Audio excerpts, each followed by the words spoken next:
Who has, okay.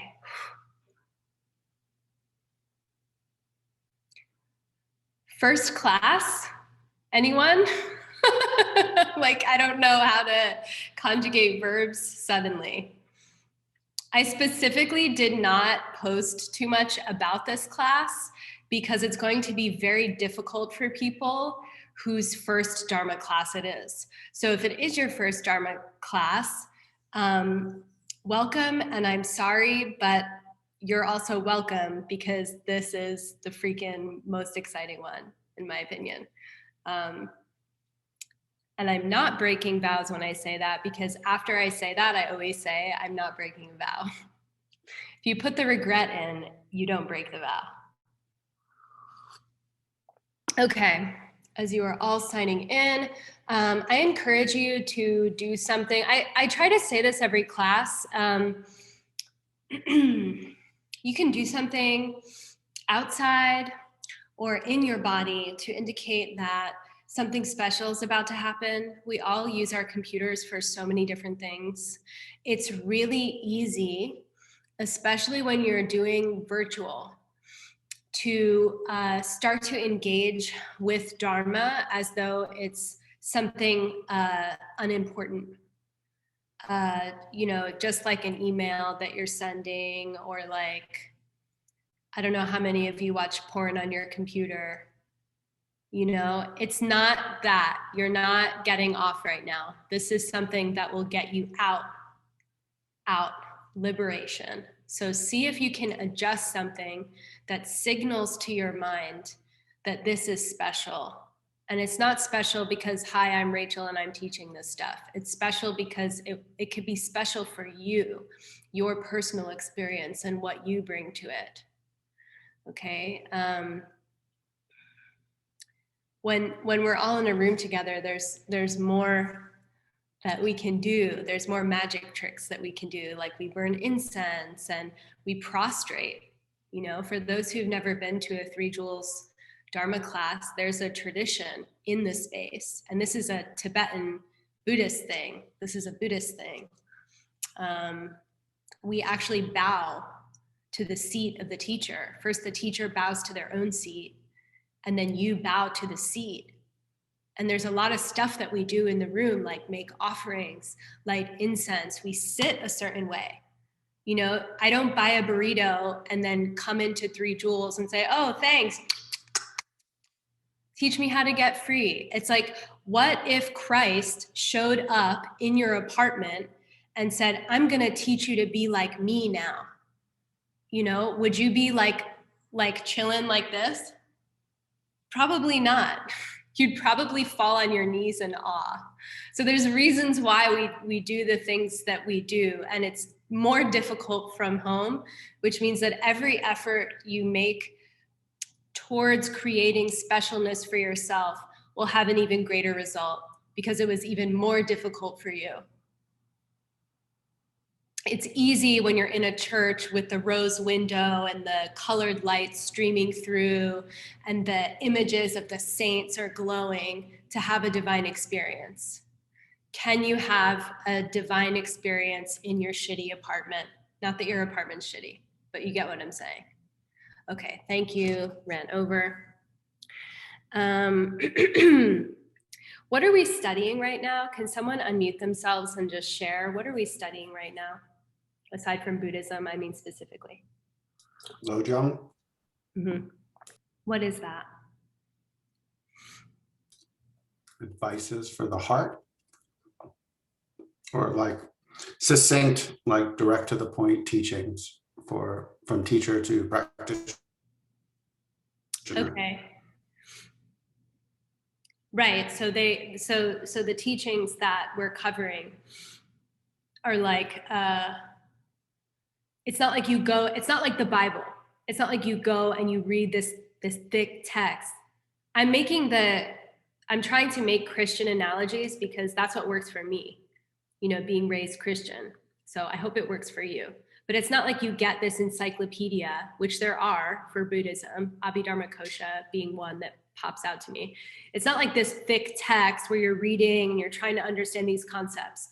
What I'm teaching tonight is when someone put to paper what their spiritual teacher said to them. So you're sitting, like you go to your teacher's home, you know, or you go on retreat with your teacher in a cave in the mountains somewhere, and you're sitting there like, hey, I'm totally committed to achieving this thing called enlightenment. And I'm really committed. I'm doing my practice. I'm meditating every day. I'm trying to take care of other people, but it's still not working. What do I do? I'm still suffering. You know, and that teacher would know you. They'd know you for a long time. They see you. They see how you act. They see your particular mental afflictions. You know, my teacher had a spreadsheet of me and all of the close students who were studying with him. And he actually has a spreadsheet of our mental afflictions, tracking them over time. So maybe back then in India or back then in Tibet, there weren't spreadsheets, right? But the Lama knows, the teacher knows, they know your bullshit, and they'll tell you, and you want them to tell you, because you're like, please, like some of this stuff that's hardest for me, I'm blind to, you know? It's like the worst thing, maybe I don't see. So please just tell me what the F I have to do. And then and you say it very respectfully, and you bow to them, and you give them flowers, and you give them gold dust and all of this. And then they turn around and they say one sentence that shatters your heart open. And then someone went through and wrote all of those heart-shattering sentences down and passed them on for posterity. So those are called kadampas, the heart-shattering wisdom. Ka is the speech of the Buddha, and Dampa is like private advice. So there's a lineage of kadampas. We're inheriting the teachings from them. They were like the first teachers that came from India to Tibet, actually. So prior to Indian teachers trekking to Tibet, Tibetans didn't have Buddhism. They were yak herders that lived in the mountains. My understanding of their culture as I've studied it is that they're actually quite violent, ate a lot of meat, ate a lot of sampa. If you've had sampa before, it's pretty good actually when you're up in the mountains. And then all of a sudden they learned this teaching and it like took off. Then they actually created their alphabet. If you look at Tibetan letters and you look at Sanskrit, it looks very similar. And that's because the Tibetan language was adapted from the Sanskrit where they were receiving Buddhist teachings. Okay, so that's the Kadampas. Then there's the word Lojong, which is a type of teaching. It's like another category. What does Lojong actually mean? So Anthony said it, but I want a little bit more information. What does Lojong mean? Developing the good heart. But he already said that, Leah. What's the two components of Lojong? I know that you know it. That's what I'm saying. One has to do with the mind, that it literally means the mind, but it's really developing a good heart. Right. So lo, the translation for lo could be heart or mind. And jung is like training, like purification. I'm training. I'm purifying. I'm working it. My heart and my mind. And from the compendium, actually, from the first Lojong we studied, which is called what? By who? Master Shantideva. No, that was another text that we studied. Diamond Lion? Diamond Lion. Mm-hmm. The 8 verses by Diamond Lion. And he was the one that popularized the phrase that both Leah and Anthony just said, developing the good heart, developing the good heart. Why do you want to develop a good heart anyway? Who cares? You get rid of suffering. Mm-hmm. Right.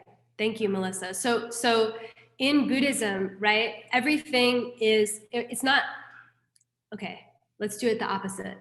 Nothing is only said because it's beautiful. There's a very particular reason. It's not just, oh, good heart because that sounds nice.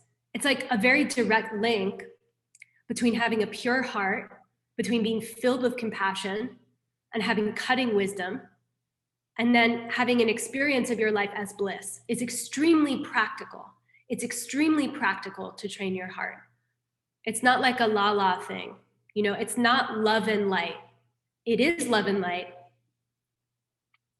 but it's not in that way for those who are following social media critiques, like I am. Good? Okay. So last class, we had some technical difficulties, and we also went through the 8 verses Lojong by this awesome dude named Diamond Lion. His name was Diamond Lion. And does anyone remember, just off the top of your head, maybe we can try to remember some of those 8 verses. So maybe not the actual verse, but the heart advice that sprang from each verse. What were the advices of Diamond Lion? Stop anger. Mm-hmm. Love everyone. Mm-hmm.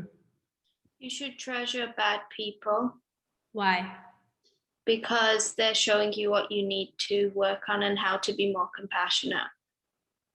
Yeah, he actually says something to the effect of,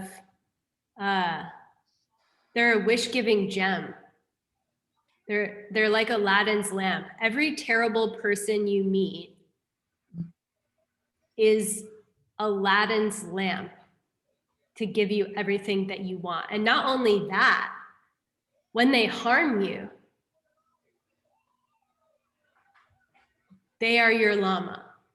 They are your holy guide.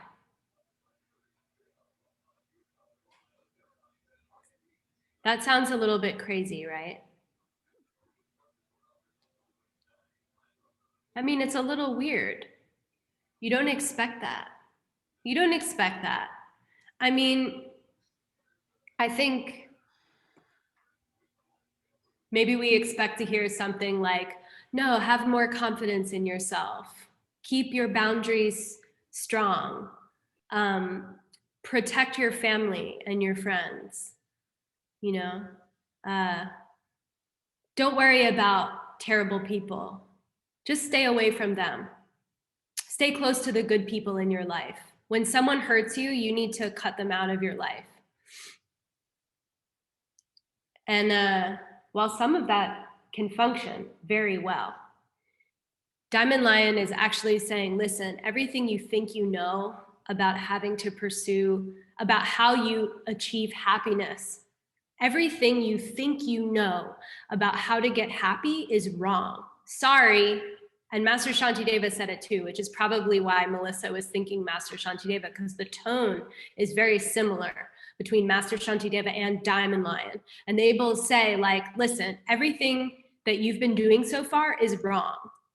And we're like, hold on a second. Like, I do some pretty intelligent things, Diamond Lion. Like, hold on. And he's like, yeah, really? You do? So why aren't you happy? Why don't you still have, why do you not yet have what you want if you're doing the right thing? And they challenge you. So we're at the point in the course where many of you have completed multiple courses in karma and emptiness. The world is a projection of my mind. How I think, speak, and act is what I experience later.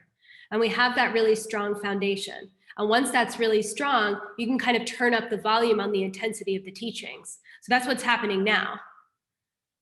Diamond Lion's like, okay, listen, let me like set aside nice teacher and let me just get real with you. What you're doing isn't working. Realize that now. Stop wasting time. And if you want to stop wasting time, if you want to stop suffering, because you don't know when you're going to die, you don't know when the people around you are going to die, you don't know when something crazy is going to shift and flip reality on its head. We didn't know when we first started hearing about COVID-19 at 3 Joules, we were like, okay, we just need to post signs that people have to wash their hands. And then all of a sudden, full-blown pandemic. Like, we didn't think we'd have to shut down the studio, you know? And that happens all the time. Each of you have probably had those moments in your life where something really unexpected and it's harmful, it hurts. So Diamond Lion is saying, and the Lojong, and all of the lamas are saying, don't wait, act now. And don't just act now, but take the teaching that is like the highest that you can possibly climb to and apply that now. There isn't time for anything else. There isn't time for anything else. The people who hurt you, stop wasting time crying about them. They're your lama.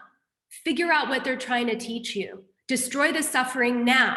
Why? Because the more that I sit and think in sorrow and bad thoughts, I'm suffering. They're like, end the suffering. Transform what just happened to you.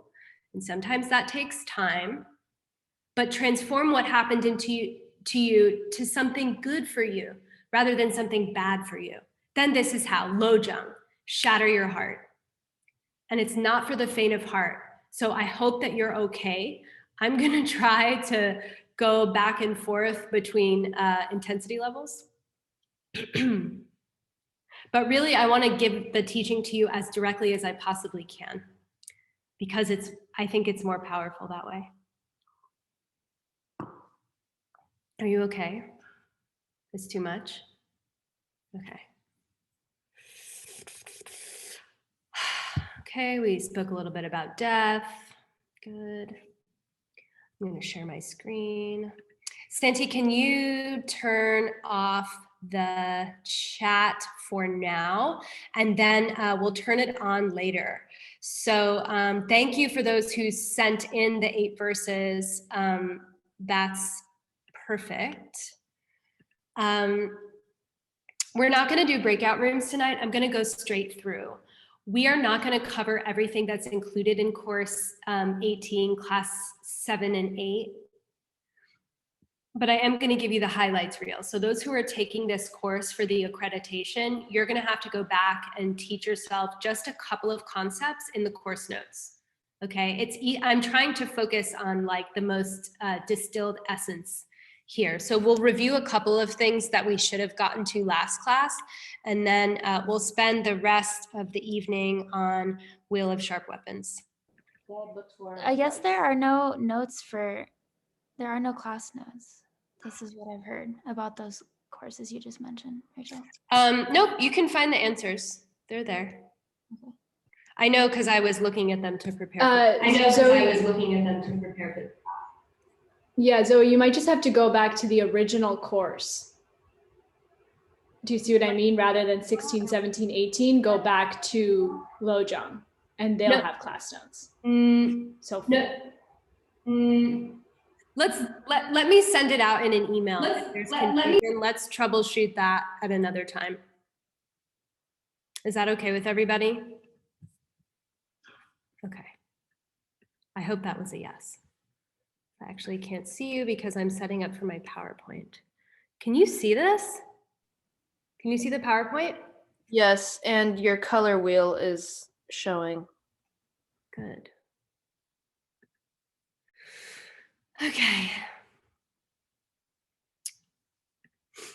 As I said prior, the class names are not ACI sanctioned. The classes don't have names, but I make them up.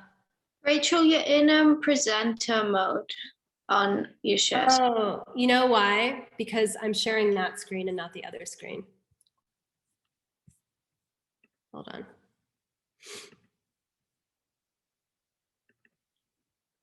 Let's try this and see.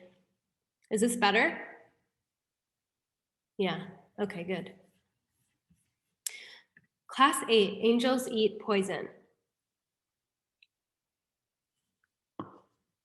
It will all become clear to you. All right, so let's take a moment to transform into the result of the practices. So close your eyes. We'll just take 30 seconds. It only takes a minute. It only takes a minute. Close your eyes, go inside.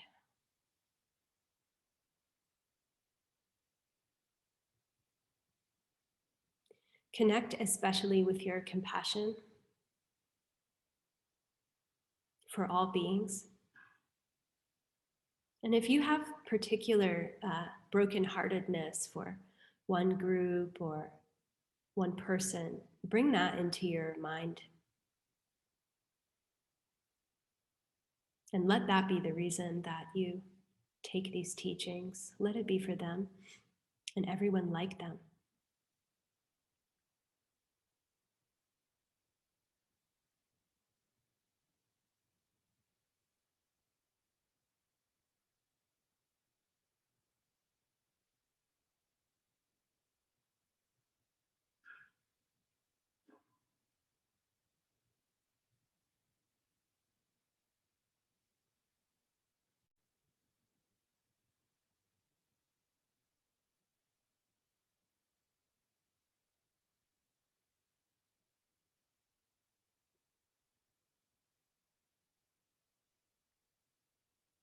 Don't waste time thinking that you're not good enough or prepared enough or advanced enough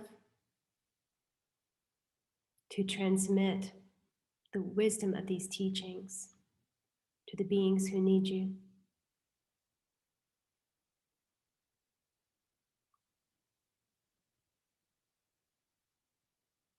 Become the being that they need now.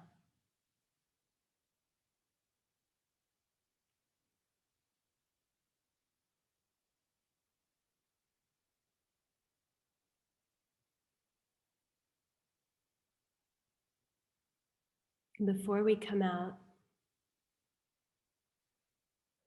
ask your teacher or teachers for blessings. Ask them to bless your mind so that you can receive the teachings.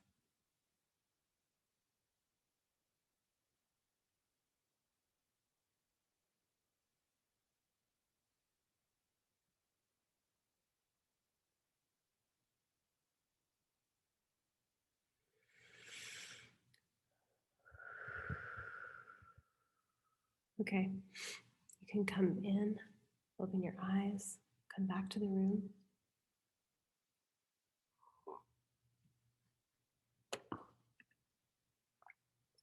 Inspirational, inspirational time.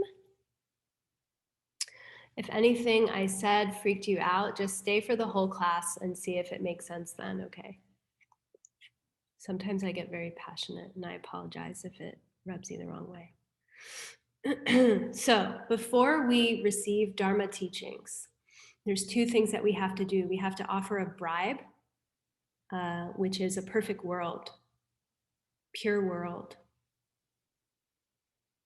And we do that with this particular mudra. If you don't know the mudra, that's okay. Maybe we'll do like a diagnostic sometime. And then after we offer the world, then we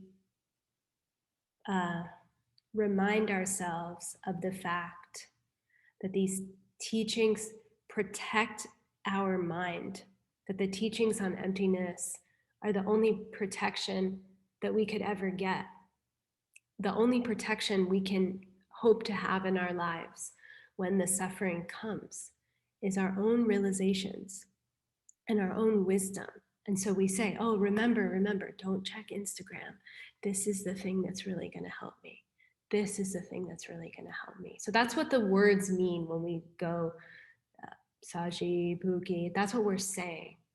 It sounds really weird when we do it in English too. It's like, it sounds like church again, you know. So we'll do it in Tibetan. Maybe one day we'll do it in English. Is Grace here?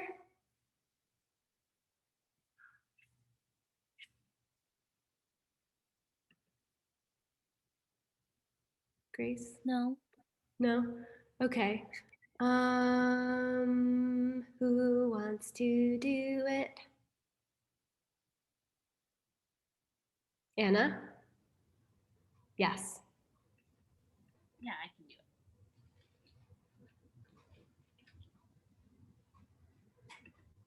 it. Dashi Buki Jukshin Meta Tram Virabling shi nyende genpadi.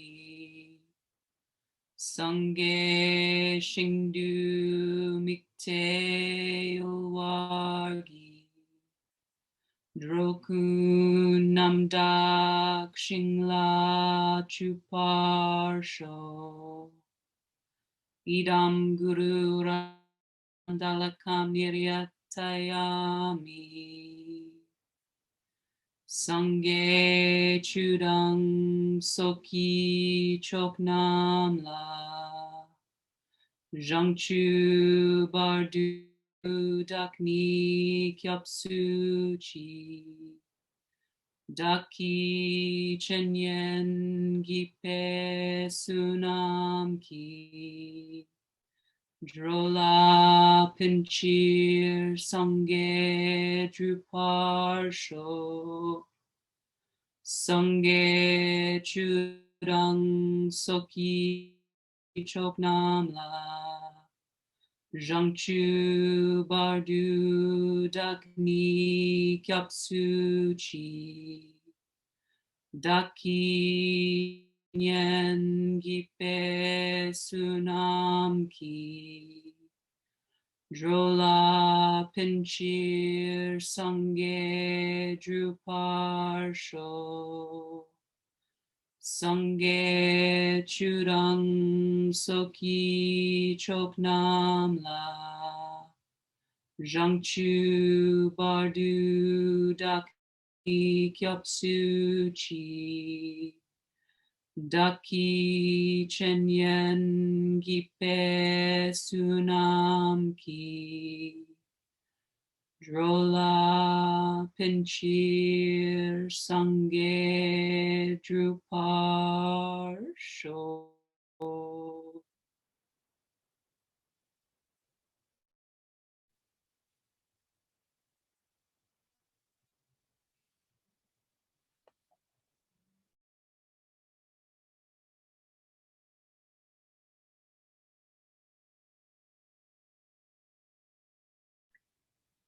Okay, thank you. So we just reminded ourselves about the protection that we get from the teachings. Okay, I'm gonna do my best to relay the history of the Sakya patriarchs that have graced us with these teachings. So it's because of them that we have these teachings. The Sakyas got this name, if you've heard of like just Sakya lineage Buddhism, the word Sakya means white earth. And basically they had a Dharma center on a white rock. And so they call them the White Rockers, you know, so that's how they have their name. And their practice was interesting. They sort of were like lay people. They still had robes, but they weren't celibate. So they had families, which is a bit unique, right? Mostly we hear about celibate monks. So anyway, they built this Dharma center in 1073. And who am I talking about right now? Yes, Kunga. Okay, so the son of the founder of the Sakya lineage, Sachen Kunga Ningpo, he got tantric instruction and initiation and had a vision of Manjushri, who we'll meet, when he was 12 years old. So when he was 12 years old, he had extremely high realizations of the highest teachings called Vajrayana teachings. And he was trained, he got some teachings from Bari Latsawa.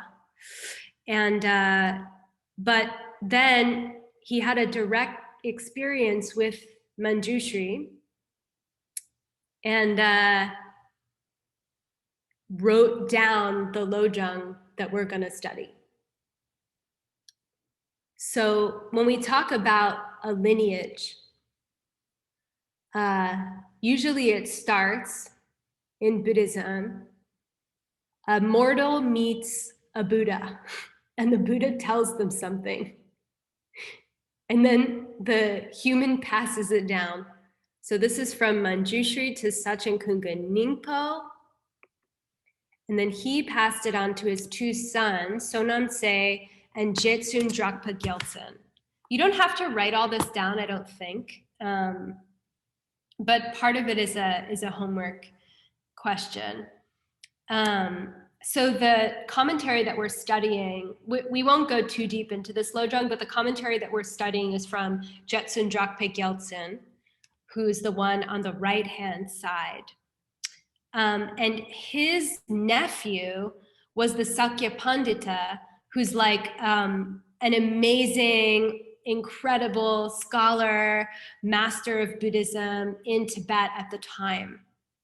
And there's this really, we are directly related. Like if you look at a lineage, like we are the children of Hector because Hector has taught us Dharma. And he is the child of Geshe Michael. And Geshe Michael is the child of Khen Rinpoche. You can think of it like that when it comes to Dharma and the generations. So these are like our great, great, great, great, great, great grandfathers. We have a very direct relationship with the Sakyas. So at the time, Sakya Pandita was this renowned teacher. And it was at this point in time where the Mongols were taking over tons of land in Asia and in Europe. Okay, and oh my gosh, what are they called? The Khan at the time, okay, he heard about Sakya Pandita and he writes him a letter and says, I heard you're a Buddhist master, and so that you're interested in freeing all beings from suffering and teaching them all Dharma. I too am a living being. And if you don't come teach me Dharma, I'm going to kill you and your entire family, and I'm going to raid your villages and destroy everything. And the Mongols, they're kind of cool in a way. I mean, they were very violent. They did almost entirely succeed in taking over the known world at the time. But they were also very Catholic in their interests and in how they incorporated religion into their society. So in the court, in the great court of the Khan or the king in what was Mongolia, they would have religious and spiritual leaders from all different traditions welcome to kind of bring the wisdom and knowledge and absorb it into the culture of Mongolia. So they implored Sakya Pandita to come teach. Sakya Pandita was very old at the time, and so he sent his nephew as a gesture of goodwill while he took a bit longer to travel because, you know, keep in mind, no airplanes at this time. By the time he arrived in court, Drogon had already converted the Khan to Buddhism. The Khan was like all about it, all about the Dharma. By the way, when Sakya Pandita arrived in court, guess who is there? Marco Polo. So there's this really interesting crossover historically where, and by the way, there's a series on Netflix called Marco Polo, if you want to watch it. It's very corny, but really cool. And you'll see what life was like at the time, you know, like you're living in a tent, like on a hill, and it's freezing, and you're practicing Buddhism there. Like for me, I'm like, oh, I need my space heater to meditate. You know, I need soft rugs and stuff. It wasn't like that. It was very, very intense and challenging. So you have Buddhism sort of infecting this mafia-like court that's very violent and very intense. Anyway, so there was a time when the Mongolian Empire was shrinking. This is around the 1700s. And the fifth Dalai Lama, we think it was the fifth Dalai Lama, told this prophecy. And he was like, listen, if you cross the river at this certain time, you'll be able to get back to Mongolia from Russia. So there was something like that where they had to cross, the river would freeze on like Christmas Eve, 1776, and you'll be able to go back home because, you know, you're losing your empire. And so they listened to him, but the problem was the river didn't actually freeze. So it split up the pack that was emigrating. I mean, this is like tons of people, right? And so half of them stayed in Russia, half of them went home or died. There were fewer people who were able to go home. And then those who went home to Mongolia proper, like before they had expanded the bounds of their empire, that group was the group who emigrated to the US in the 1800s and established a community in Howell, New Jersey, which is where Ken Rinpoche taught, who's our great grandfather, Ken Rinpoche. That's where he taught. And he took care of the Mongolian community at that time and taught them. So, and this is also where Geshe Michael Roach, my teacher's teacher, studied in large part. So we have a direct relationship with, oh, sorry, there's Drogon. Pakpa means Arya, by the way, if that does anything for you. So the guy who met Marco Polo, his name is such and such Arya, one who has seen emptiness. I thought that was interesting. Okay, moving on. This is the Lojong that Manjushri told the 12-year-old. And then the 12-year-old, and there's a lot, like when you learn more of these teachings, it's a lot of like 13-year-old boys having these like spontaneous experiences with Buddhas, which is really awesome. Freedom from the 4 attachments, called Lojong Shenpa Shi Drel. Okay.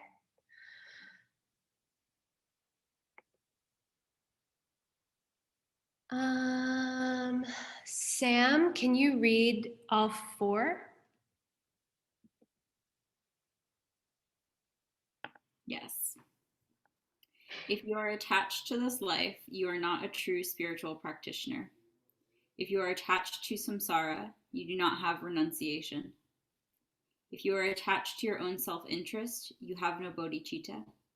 If there is grasping, you do not have the view. What's bodhicitta?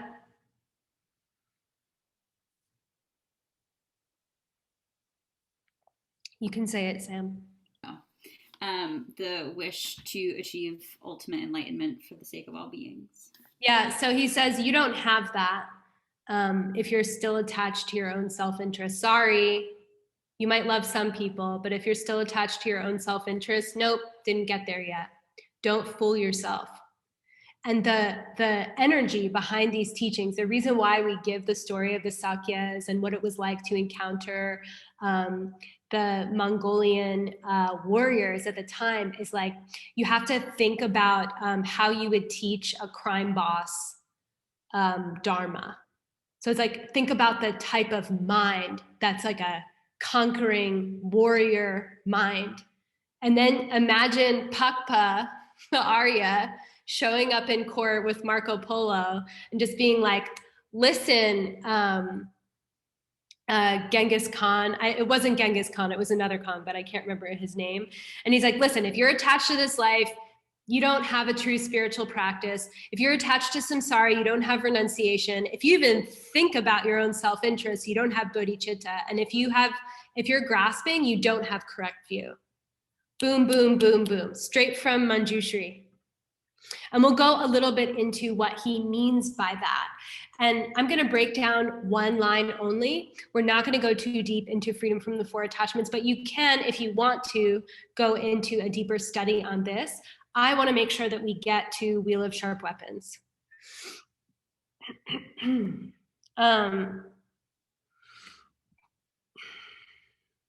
Okay. When he says, if you're attached to this life, you're not a spiritual practitioner. What he means is, if you are serious about the Buddhism thing, which for some of you, I know it's like your first course. You're like, I don't know if I want to marry Buddhism. I just met Buddhism. Don't worry about that. But if you do want to marry Buddhism, then you should think about this.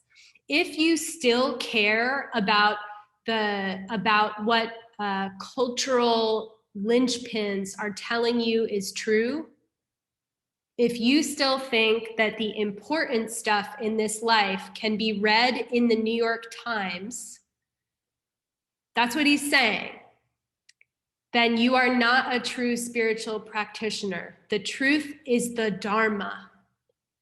And if you're still holding on to other modes of reality and other indicators like this, we'll unpack it,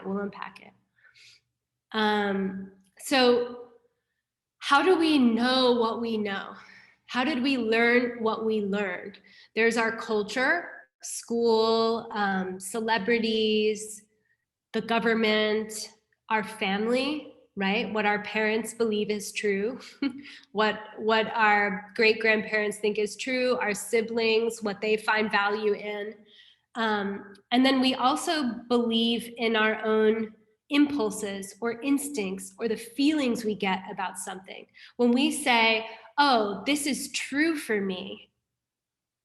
Oh, yes, this is true. Having a job in corporate America is good.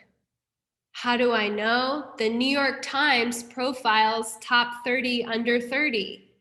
And if I'm not there, I'm not good. How do I know? My family says it's really important to go to college, get some sort of degree. I don't know, I'm not saying everyone's family says this, but these are just some tropes that I think each of us inherit, these sort of beliefs or suppositions about how life is supposed to be. And Manjushri is telling us that if we're still using these other things as a barometer for truth, then we're not really going for refuge in the Dharma. We're not really practicing. We have one foot in, one foot out. Like, I'll do what the Buddha says, but as long as the New York Times says that my Lama is a good Lama, then I'll listen to my Lama.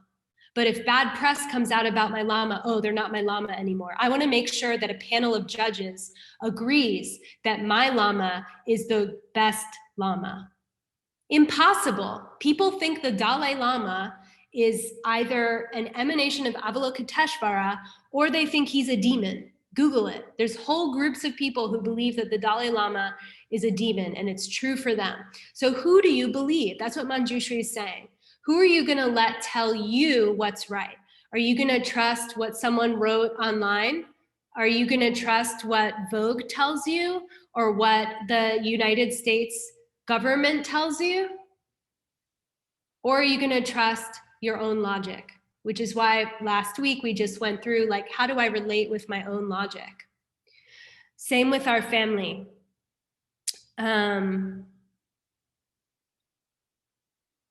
I feel like it's very American to disagree with your family, so I'm not really going to harp on that.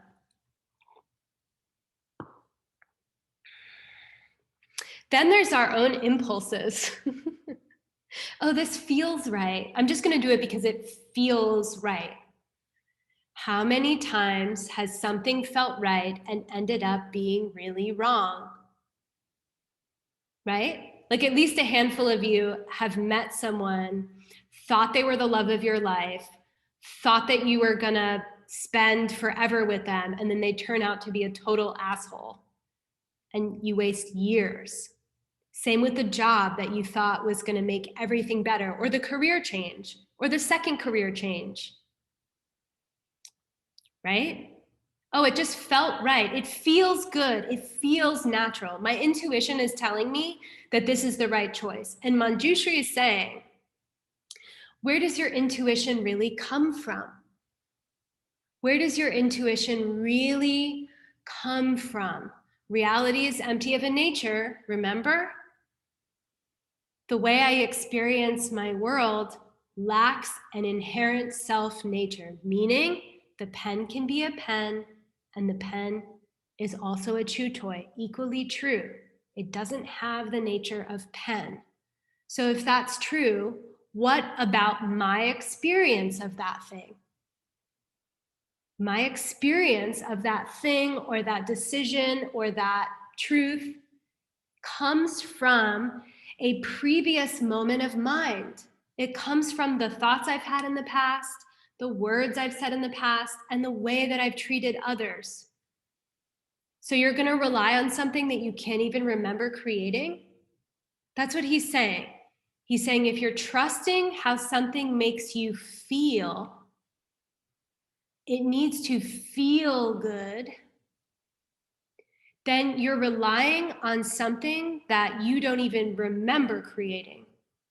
And it's not the right way to make a decision or engage with a practice, according to this Lojong. He's saying, sorry, the Dharma isn't going to feel right all the time. It will only feel right for you when you have the karma to have that feeling. Use your analysis. What is the right step to take?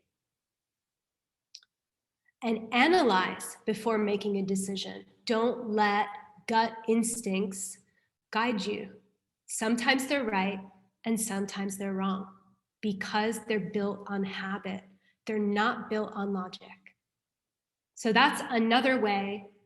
Remember the commentary is explicating what Manjushri is saying here in this line.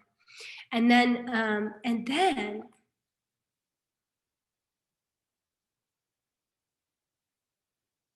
keeping in mind that all of the things that we experience is just our mind labeling raw data, right? The raw data is occurring. Rachel's saying sounds. The light is moving on the screen. And my mind is going, good Dharma, shitty Dharma. I'm going to remember this and apply it. I'm not going to remember this. I'm going to ignore this because it's annoying because I like the New York Times. It's not coming from what I'm saying. It's coming from a previous moment of mind. So Manjushri is saying, always remember the emptiness of the raw data that's coming at you and that your interpretation is coming from your past karma. Then make a decision based on that. If I remember that when someone is punching me, I won't punch them back. I won't perpetuate my own suffering. I can make a decision based on the future that I do want. And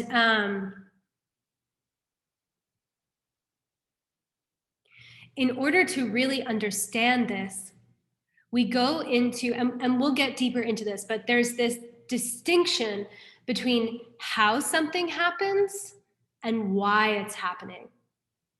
We mistake how something is happening for why something is happening. If someone is punching me, how it is happening is their arm is moving. There's raw data moving in empty space or something like that, you know? There's raw data. Then I'm having an experience, my brain is processing, my brain is telling me electrical signals. And then my karma, my dunchi, remember last week? The dunchi is the mental image that says, punch, bad, comes from them. I'm upset. What should I do? I should punch back, right? That's what we do. No. He's saying, break it apart. Why is this happening to me? Why is this happening to me? Why am I labeling it this way? Not how is it happening? We know they're punching me, but why? Why is it that that is occurring to me and not someone else? And that's the study of karma. If I understand why any moment of harm comes from a previous moment that I've harmed someone else, then I know the only way that I'm ever going to stop the harm from occurring is from not striking back. Plant the opposite seed of what's happening that's harming you. And in order to really deeply understand this concept, we need kelwa. We need kelwa. We need what's called virtue. Really what it's saying is good karma. I need my mind to move in a certain way so that the label comes out and says, you just had a realization about reality. And in order for that dunchi, for that experience, for that projection to occur, you are having a realization about reality. We need to serve our teachers. That's the biggest thing. That's the best thing that you can do. If you have a spiritual teacher, take care of your spiritual teacher. If you have a spiritual community, take care of your spiritual community. If you're a teacher, teach and dedicate it to your teacher. Okay, that's in the commentary. The final thing, and this I thought was very beautiful. I listened to, normally when I prepare for class, I listen to 2 different recordings. I listen to my teacher teaching this, and then I listen to my teacher's teacher. And my teacher's teacher said, he went off, and it was so beautiful. I was like crying at my desk in the basement. He said, listen, Buddhism is the same. Buddhism is the same as the New York Times. Buddhism does not self-existently save you from anything. and this is a little difficult, right? We want the savior to come from the Buddhism, and we forget that it's self-generated. We forget that we're creating it the entire time. And so he said a few different things. Like there's a lot of tension between different schools of thought in Buddhism. Like you have the Hinayana school, the Mahayana school, and the Vajrayana school. And then each of those schools, you could say Hinayana, you could say Theravada, okay? The interchangeable.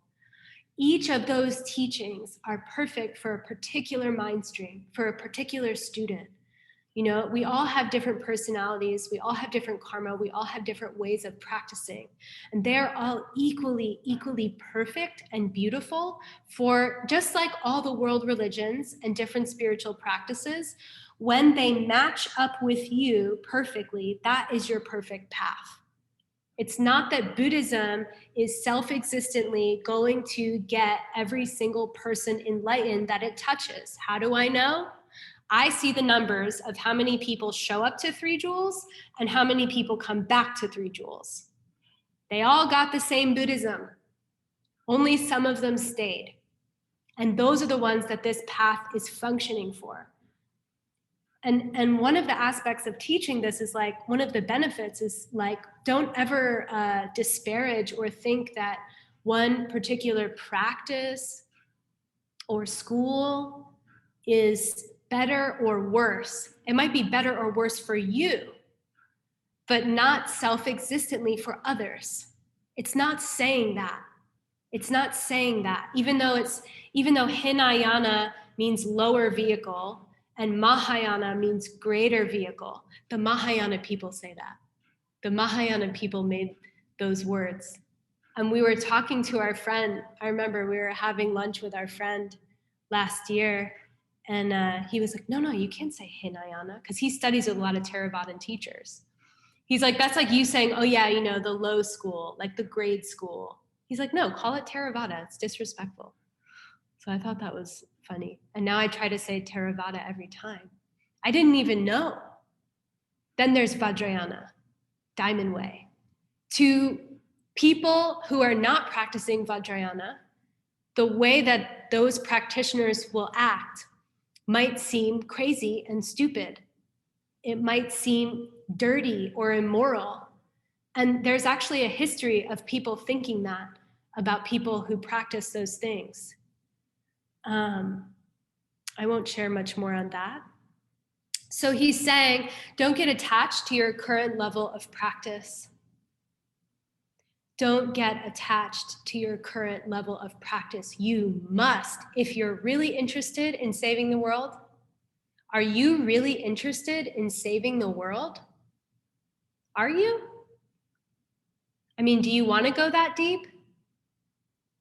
He says, if you're really interested in saving the world, then you have to move past and beyond. Every time it serves you, thank you, goodbye. On to the next thing that's going to supercharge. I'm going to go quicker. I'm going to help more people. You know, I can't do it on the flip phone. I have to do it on Well, this isn't a very good example because this is an old iPhone, but it's like you need to keep upgrading the spiritual practice for what you can handle to your capacity every single day.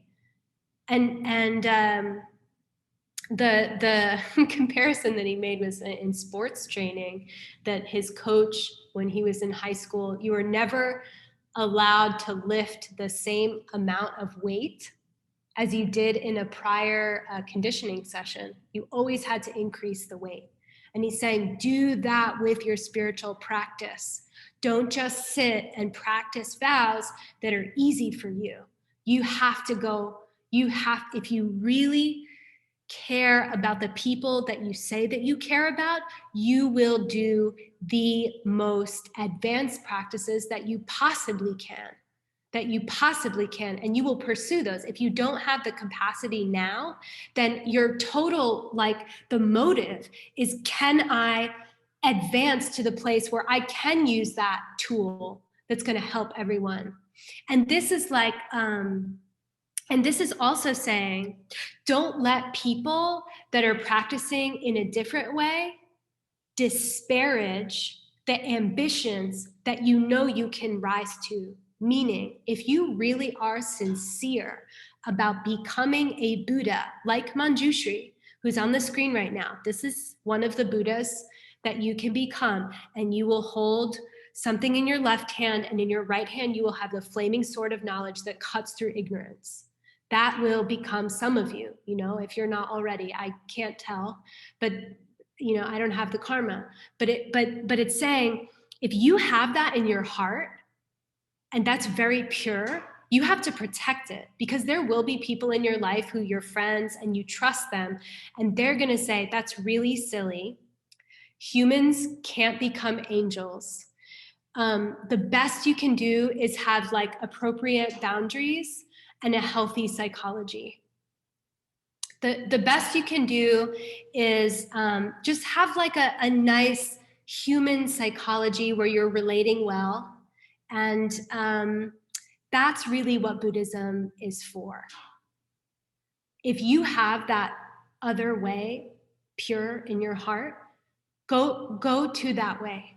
Don't let the New York Times tell you what Buddhism is. You tell you what Buddhism is, okay?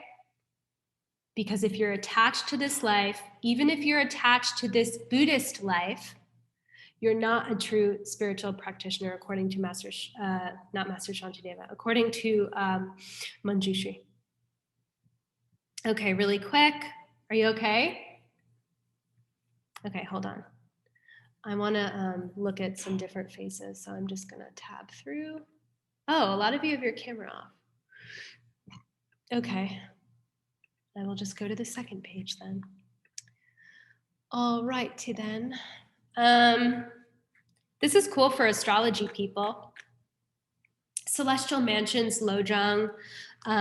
These are 12 qualities of successful Lojong practitioners, and you can look and see if you have these qualities.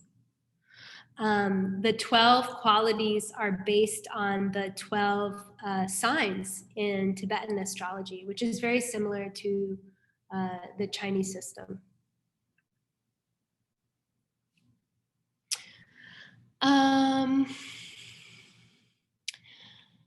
Farah, can you read these, please? These are the 12 qualities of a Lojong practitioner. Number 1, trustworthy, Ishe. Number 2, loyal, Kadrin Dren. Number 3, helpful, Mila Rock. Number 4, friendly, Kun La Yam. Number 5, courteous, Shen La Trel Chen. Number 6, kind, Shen Ji Dren. Number 7, obedient, Dolwar Nien. Number 8, cheerful, Duziam Kar Chen. Number 9, thrifty, Tunze Bakyu. 10, brave, Patak Den. 11, clean, Dak Xing So. And number 12, reverent, Chu Sem Shol. Cool, thank you. This is also the code for the Boy Scouts.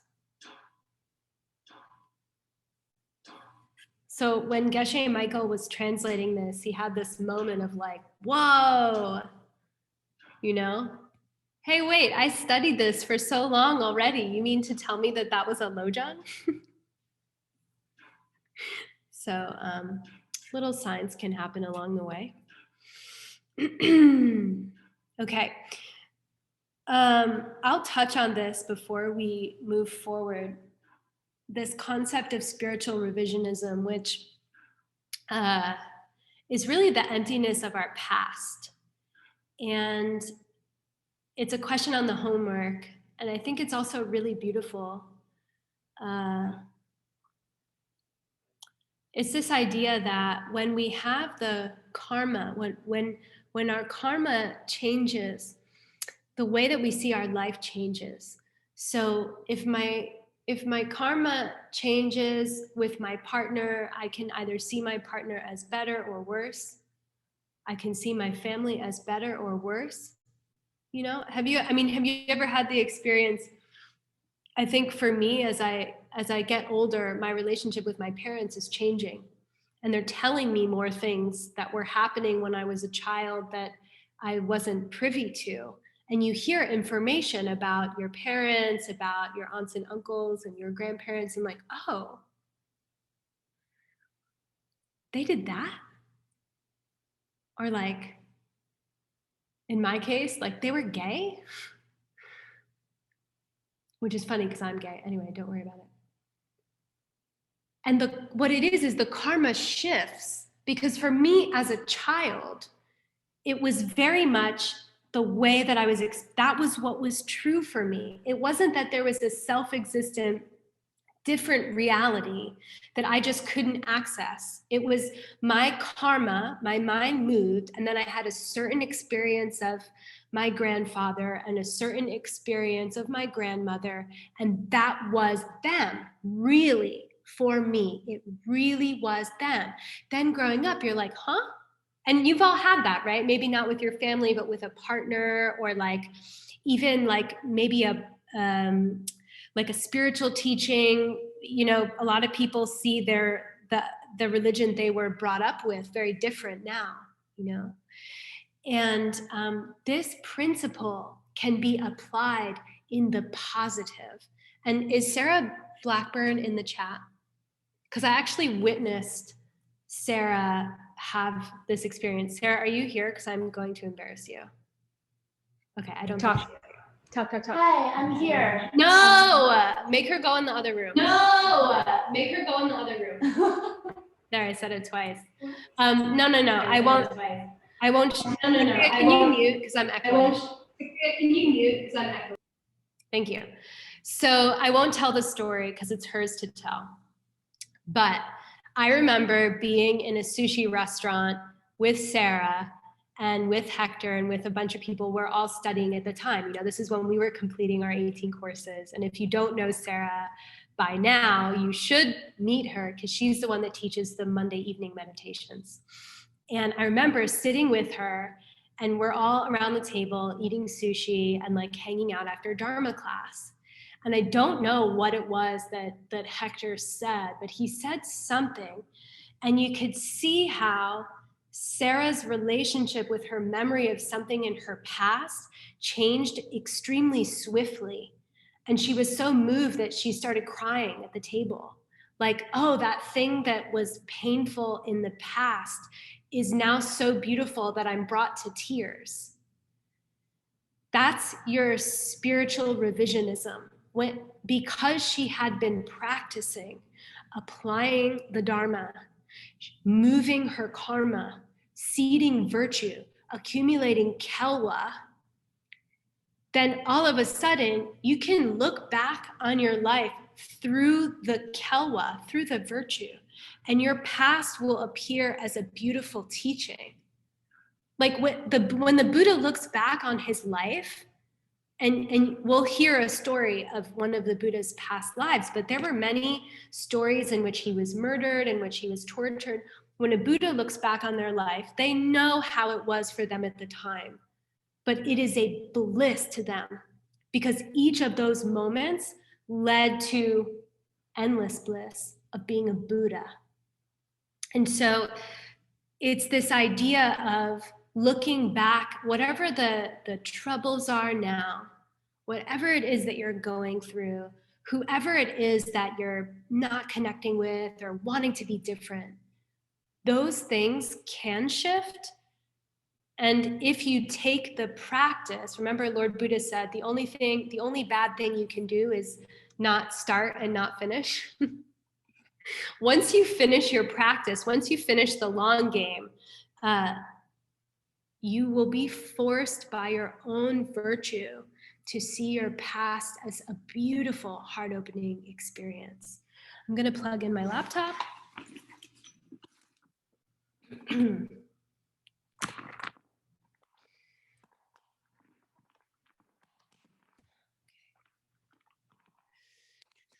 Are we good? Are we good? Are you happy? Okay. Okay, so we're good on this. It's not that my past is that way, definitely. It is that way because of my karma. If my karma changed, the way I see my past, present, and future can change. I'm just gonna look at where I am in my presentation right now. Hold on.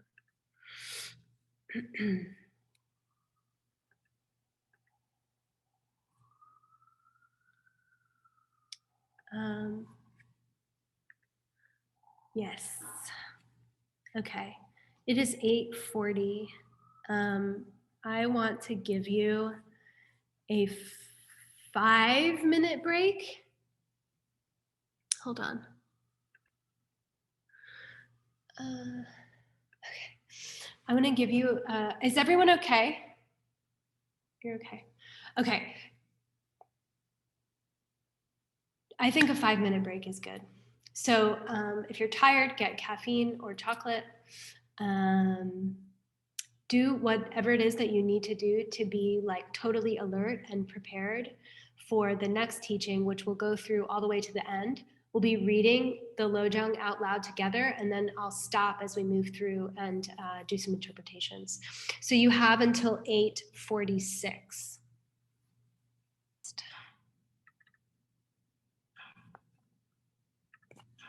Oh, actually, hold on before I do that. Here we go. Okay. Wheel of Sharp Weapons, Lojong Tsuncicorlo. Corlo is like a wheel. So if you remember when we did the 6 links of dependent origination, the 6th link was Korwa, core, samsara keeps circling, samsara keeps turning like a wheel. So you can think of it that way. There's a lot of different translations of the name of this Lojong, like Wheel of Sharp Weapons, Crown of Knives type of thing. Circle of Sharp Stuff. Okay, so basically this Lojong, I'm not, first of all, I'm not going to be able to do it justice in general. Second of all, it's hard to do it justice in 45 minutes when generally there's actually 4 classes dedicated to, so 8 hours dedicated to this particular Lojong. It's probably an account of the Buddha's previous life, one of his previous lives in which he was accruing enough kelwa to achieve a state of enlightenment. In this Lojong, there's a lot of references to wisdom. And the thing is the more we study this stuff, the more we sort of learn the code. The commentaries are really helpful. And in my mind, ACI is very helpful in really parsing apart the code. Because things are written like in verse, it's like reading a poem. You have to understand the word in the poem and what it means, you know? And so when we talk about wisdom, it's not just some sort of general wisdom, like, oh, you're smart, or, oh, you have like a gray beard. Sorry, Anthony. But the wisdom that we're talking about, the wisdom that we're talking about is the wisdom that understands emptiness. It's the wisdom that understands emptiness. Knowing with certainty, and in a Buddhist case, experiencing directly. Remember the 3 levels of reality? Remember? Nungyur, Kokyur, and Shintu Kokyur. A Buddha sees all 3. Apparent reality, the way things appear. Ultimate reality, which is hidden reality, also known as hidden reality. Ultimate reality is the emptiness. It's the lack of an inherent nature to a thing. And that's how, I don't have a pen. Hold on.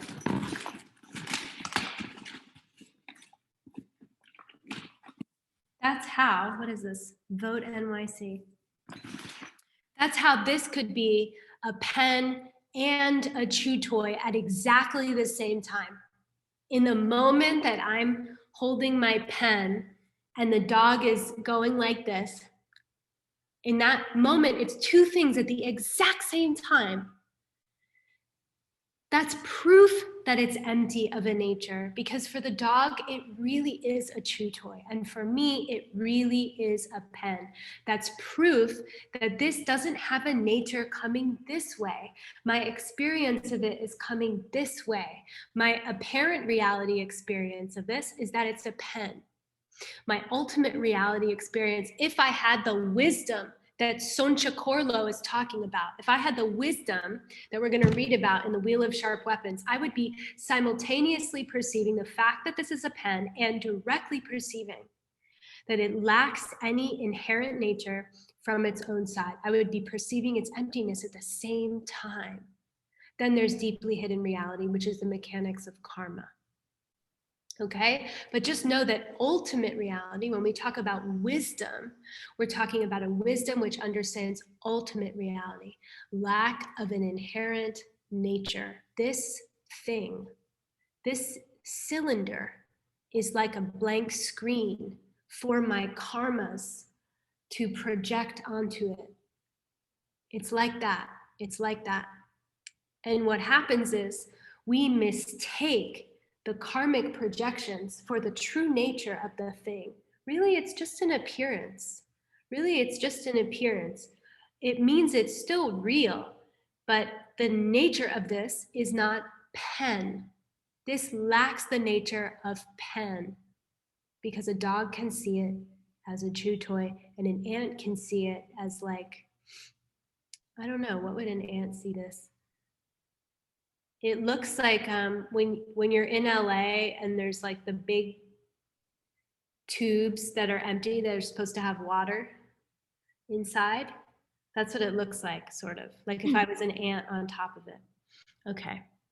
So wisdom is the lack of an inherent nature. It's not just being smart. And this is the thing that we need. And actually, emptiness is already occurring. It's all around us.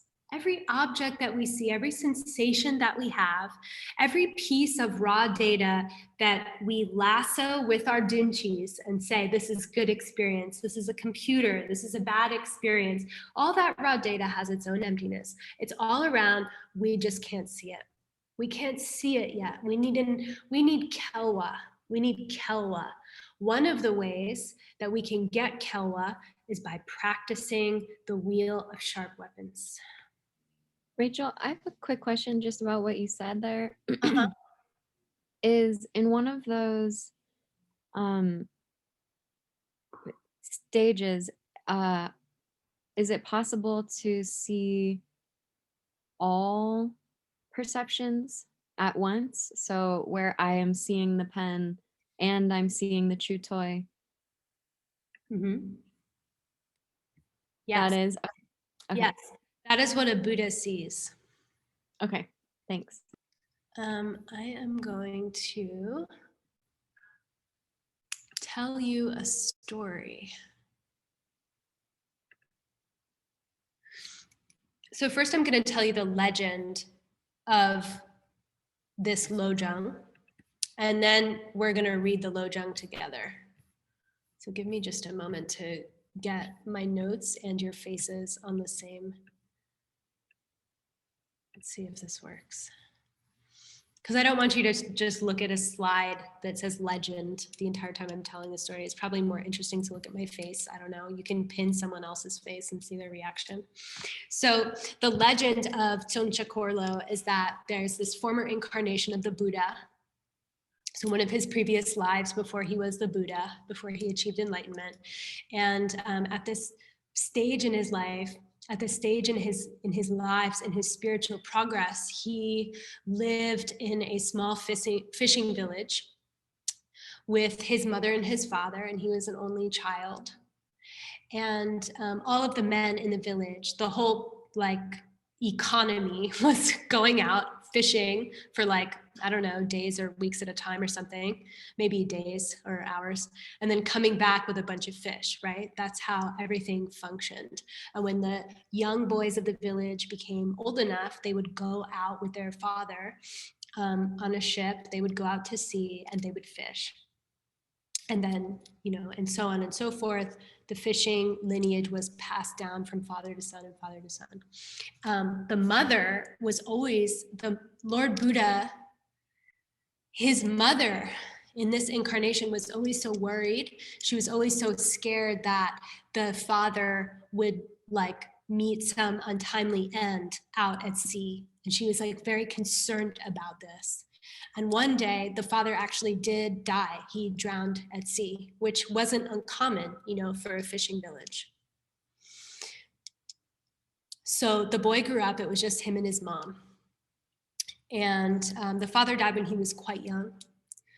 But as he grew up, all of his friends started preparing and getting excited to inherit the lineage of, fisherman's son. Is you learn the trade, you go out and fish.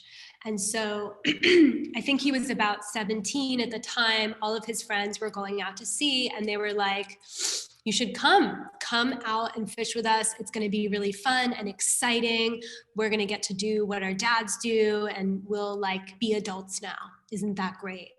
And so he wanted to, he asked his mother, but she was, she had already had the experience of her husband drowning at sea. And she said, no, you're my only child.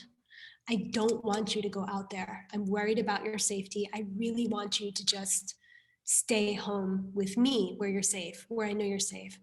And so he says to his friends, no, you go enjoy yourselves. I'm going to stay with my mom. And so his friends all go, they go fishing with their dads. And he's the only asshole, in the village. And he's feeling pretty bad, just sitting at home with his mom when all of his friends, everyone at school, mom, that type of thing. They all get to go and have fun. And then they come back and they're telling all these stories and joking and there's all these inside references and he's feeling really bad. And so next year, when the time comes, they invite him again and they're like, come on, you already sat out last year. You should really come this year. This is your responsibility, to the community. It's what makes you a man type of thing. And so he's asking his mom again. He's like, listen, this is really important to me. Just let me go. All right. This is really important. I need to go. She says no again. She's still worried about him. She's not, that's not going to change. And so he decides to stay again. And he's upset, but he stays. And the same thing happens. His friends go out, they go fishing, they have a great time, they come back, they're having all these jokes and they had so much fun. And so they come back and he waits another year. And the third year that they invite him, they're like, listen, you really have to come. And he's like, you know what? I don't want to sit out again. I know how horrible it was for me the past 2 times. So he goes to his mom and he's like, I'm going. You can't just keep me at home. I'm an adult now. I have to go. And she's like, no, please. I'm worried for your safety. Please don't leave me. Please don't leave me. And they sort of have this, what's it called? A tussle, a little fight. And she sort of hits her head. So he kind of pushes her out of the way. He doesn't really mean to push her, but he sort of moves her out of the door frame and she falls and hits her head. And he's like, you know, screw it, I'm going. And he just kind of runs away. And he goes out with his friends in this ship and they get shipwrecked. And he's the only one that survives. And he's swimming out in the middle of the sea. He swims to some abandoned island. And, you know, he's shipwrecked, he feels ill, he passes out from like swallowing a bunch of water or whatever. And he opens his eyes and he's surrounded by like sexy angels that are like perfectly attractive to him, gorgeous, beautiful, they smell nice, they fly him away to where they live in the island, which he thought was abandoned, but was really an island for angels. And they bring him into their home and they feed him, they take care of him. He has an amazing life with them for a long time. I think it's like 3 years. And he slowly forgets about his life at the fishing village and what happened with the shipwreck. And then one day he gets like a little anxious and like antsy, and he goes out wandering in the forest that surrounds the home he's staying in, and he ends up getting lost. And he's like deep in this forest, he doesn't have any food, and he feels ill eventually and kind of like faints. And he's revived again by like a different group of sexy angels, but this time there's like twice as many angels, and they love him. There's like this sort of implication that like they're having orgies and food and just like an amazing, beautiful, sensual, just bliss for years. And he lives with them and he stays with them, and every need that he has is taken care of, and he feels amazing. And I think 6 years go by, and he, you know, he's like an adult now. He's like I don't know, maybe in his 30s or something. I haven't been doing the math. And he decides to go for a walk. He wants to explore some parts of the island that he hadn't seen yet. And he ends up getting lost again. And he's deep in the woods, and he sees this castle. He's like totally hopelessly lost again, karma. And he sees this castle with these really high walls. It's kind of this like dark, foreboding space, almost like the air has changed, you know, like the climate has changed, and it's a little scary. And he's looking, and the doors to the front wall of the castle kind of open. If you haven't figured it out now, there's no sexy angels this time. And a man walks out of the front doors of the castle, and and he's looking at him. It's like far away, but he sees this thing spinning around the guy's head. And as the man gets closer and closer, this is a little like gross, so I'm sorry if I'm giving you a trigger warning right now. It's a little graphic. It's a wheel of knives, and this wheel of knives is cutting the flesh and bone away, around and around and around, this like a halo, but like a brutal halo. And it's chopping away his flesh and his bone. And as it's chopping, it's regenerating again, kind of like a Prometheus thing. I think it was Prometheus. And it's going around and it's torturing him. And so he sees this man approaching him, and he's like, oh my God, what is going on here? It's like kind of disgusting, but he also feels bad, but he's also confused about how it's possible that he's still alive. And the man comes closer, and he's like, oh my gosh, like what's going on? What happened to you? And the guy says, well, I was born in a fishing village, and my father died at sea when I was very young. And I really wanted to go out to sea, but my mom didn't want me to because she was afraid that I would die. And so for 2 years, I told all of my friends that, I wouldn't participate in my rites of initiation as an adolescent. And I stayed home with her. But on the 3rd year, I disobeyed her and I actually pushed her. It was by accident, but I know that she hit her head. And the guy listening is like, this is a little weird that you're telling me this. Okay, but it sounds familiar. So, and then he's like, and so I go out to sea and I get shipwrecked, but then I'm saved by these like sexy angels. And they take me to their home, and then I wander again and I get lost, and then more sexy angels save me. And then I get lost again, and I came to this castle. And as I approached the castle, the doors opened, and a man came out, and he had this wheel of sharp weapons that was cutting his flesh away and cutting his flesh away. And so by then, our protagonist kind of knew what was going on. But as he's hearing the man tell his story, he had this like experience in his heart where he's looking at him and he's seeing the flesh like being cut away, and he sees how much agony he's in, and he has this true moment of bodhicitta, of like really wanting to take the pain away. Like, I'll do anything. Give it to me. Give it to me, And the guy's telling the story, and he's like, and as I saw this man, the wheel of sharp weapons lifted off of his head and then came onto my head. But the wish that our protagonist had as the wheel was lifting off his head and coming towards our protagonist's head, he's like praying, just give it to me, just give it to me.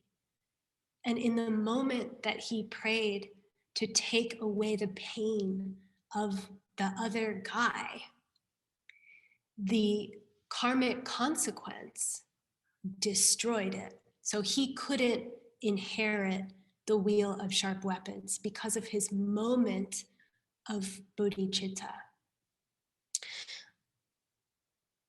So the symbolism of the wheel is like the 2 times that he had the sexy angels, those are the 2 times that he listened to his mother. And then when the wheel of sharp weapons descended upon him in the story, it was when he had pushed his mother aside and she hit her head. And so it's a metaphor, but it's real. It's like, this is what happens when you harm other people. But the true bodhicitta that he felt denatured the karmic result. It made it impossible for him to then inherit the wheel and then pass on the wheel and then inherit the wheel. What broke the cycle was that moment of feeling true compassion for another being. Does that make sense to you? Because otherwise, what would have happened? He would have had the wheel and then someone else came and he would pass it on. So part of the function of this legend is to show that everything that we do, even if we don't experience the results in that moment, the teaching is that the results of every time we've had anger or we've harmed another will come back like a wheel of sharp weapons. You could say the wheel of sharp weapons is the wheel of karma, the korwa core, right? In the wheel of life, it keeps turning, the suffering keeps happening. That's the wheel of sharp weapons. Based on this legend, we can also see how, when you look at your present moment, you can start to reverse engineer how you might have created the current circumstances of your own life. So if we had just, started in media res with our protagonist and the sexy angels, oh, he must have done something good to get the sexy angels, right? then you think back to it and you're like, oh, okay. It makes sense that he took care of his mother. Our parents are some of the highest karmic objects that we have, even if they're terrible parents. It's like your llama, then your mom, then your dad. Mom has slightly higher status because we were inside her.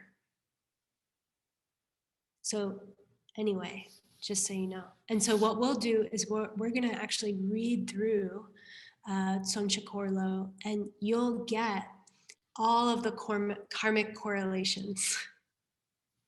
Does that sound exciting? Okay. Rachel, can I ask a question? Mm-hmm. So the savior, the part that we look for, the saving capacity of Buddhism that it doesn't have, that is coming, the actual source of that, the actual destruction of this bad karma, bad quote unquote, happens because of this like logical fallacy where I'm both like the fishing boy meets himself, and he is both the bearer of suffering. He's experiencing suffering, and he's also the person relieving himself or that being of suffering at the same time. Like the fact that he can be both. I understand your question. Is the power of Buddhism or like the truth of Buddhism resting on this like conundrum moment? No truth in bodhicitta. No truth in Buddhism. There's no self-existent truth in Buddhism. You're never going to find it. Not even with bodhicitta. Okay, so does bodhicitta arise though out of that moment of like the being both things at the same time, receiving the wheel and taking it? I don't want to go into it because I want to go into the Lojong, but I will say that causes and results are similar. So being able to be two people at once does not produce bodhicitta. Bodhicitta produces bodhicitta. That's another story. Okay, we're going to go into the Lojong. I'm just aware that, are you okay with going into the Lojong now, or you're too tired? You look tired. Okay, we'll try it. Okay. Know your lamas. Thank you, Dharmarakshita. You're awesome. 9th century. Thank you, Lord Atisha, for providing your commentary. There's 3 main lessons from this Lojong. The first one is how to stop planting negative seeds. We want to stop doing the thoughts, words, and actions that force us into suffering. We also want to create future experiences, plant good seeds through our thoughts, words, and actions that will create bliss. In Tibetan Buddhism, something is only good if it benefits you in the future. Something is only bad if it harms you in the future. Good and bad, we tend to share what that is, right? Like generally, nobody wants to be murdered. Generally, people want good physical sensations or something, right? Third thing, but it is relative to the person. That's why I'm qualifying that. They're saying it's not self-existently good and self-existently bad. Finally, in addition to stop planting bad seeds, start planting good seeds, destroy the weeds that are already in your mind, that were already planted there lifetimes ago, that you are now forced to experience, or maybe that you even planted when you didn't know or you couldn't control. So the point of this is like kind of ubiquitously good. We're gonna move through Dharmarakshita, okay, Tsuncicorlo. I'm just going to breeze through it. So samsara is this continual experience of every time we've said or thought or done something negative. It's like taking a boomerang made out of knives and throwing it. And sometimes you throw it, it takes you an hour to get it back. Sometimes the boomerang doesn't come back for several weeks or several years or several lifetimes, but every thought, word, and action is a boomerang. And when it comes back, if it's made of knives, it means that it was made of knives when you launched it out into the world. And if it comes back flowers, then it was flowers that you threw out into the world. Every single experience that we have is something that we have created. This is something, if you want to engage with this, you have to have, if you want to hear this Lojong and really hear it and have it help you, you have to have that in your mind. And if you don't have that in your mind, it's just going to sound masochistic. The Lojong won't work for you if you do not have karma and emptiness in your mind. It will just sound masochistic. That's all.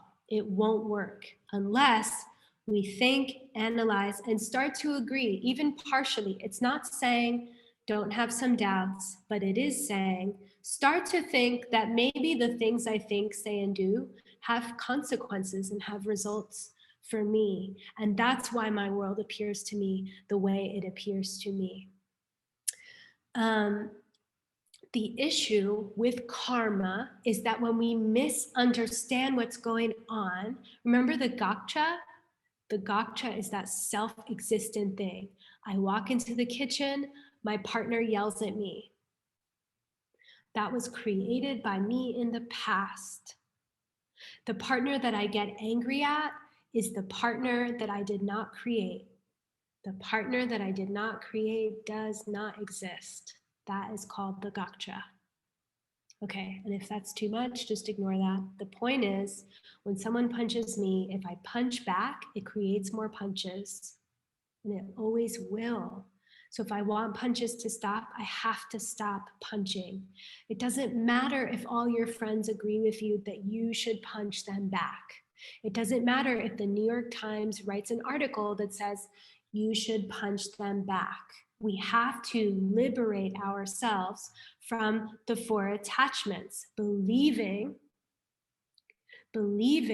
in some truth other than the truth that I have created my reality.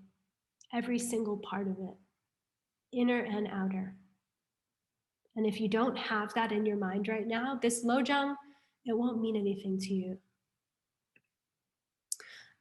So are you okay to continue, or is this too much? You want to go deeper, right? Okay, you do? Some of you look like you don't. You're all okay? Let's go. Yeah. Okay, so beginning of every text, beginning of every sacred text, what happens? They prostrate to the 3 jewels. What do we do at the beginning of our class? We prostrate to the 3 jewels. We make offerings to emptiness, the emptiness of the Buddha, the emptiness of the Dharma, the emptiness of the Sangha, the people that surround us, those who have perceived emptiness. But when this Lojong begins, Dharmarakshita, he prostrates to the 3 jewels, but then he's like, sorry, I'm gonna try to not yell, but I'm really excited. So he prostrates to the 3 jewels, and then he's like, you know what? It's been a while that I've been in this cesspool called samsara, and this cesspool called my decaying body and my decaying mind that's constantly torturing me. I'm not gonna continue to prostrate to the 3 jewels. I'm gonna turn around and I'm gonna prostrate to the Lord, to the killer of the Lord of Death. I'm going to prostrate to the thing that annihilates all my negative karma. So he's like, excuse me, angel who kills death. Yes, I know that you embody the 3 jewels, but I need to call you by your name directly. And I'm prostrating directly to you because I want you to murder my negative karma, please. If there's a karma that makes me see death, there's a karma that makes me see the end of death. And I'm prostrating to that. I don't have time. I'm going to prostrate to that. So that's how this Lojong begins. Maya, can you read? Peacocks wander in the midst of a forest of poison trees. A garden of healing herbs and plants may be something lovely, but peacocks have no love for them. They live off poison itself. Okay, commentary. So back at this time, peacocks were thought to have eaten only poisonous fruits and herbs.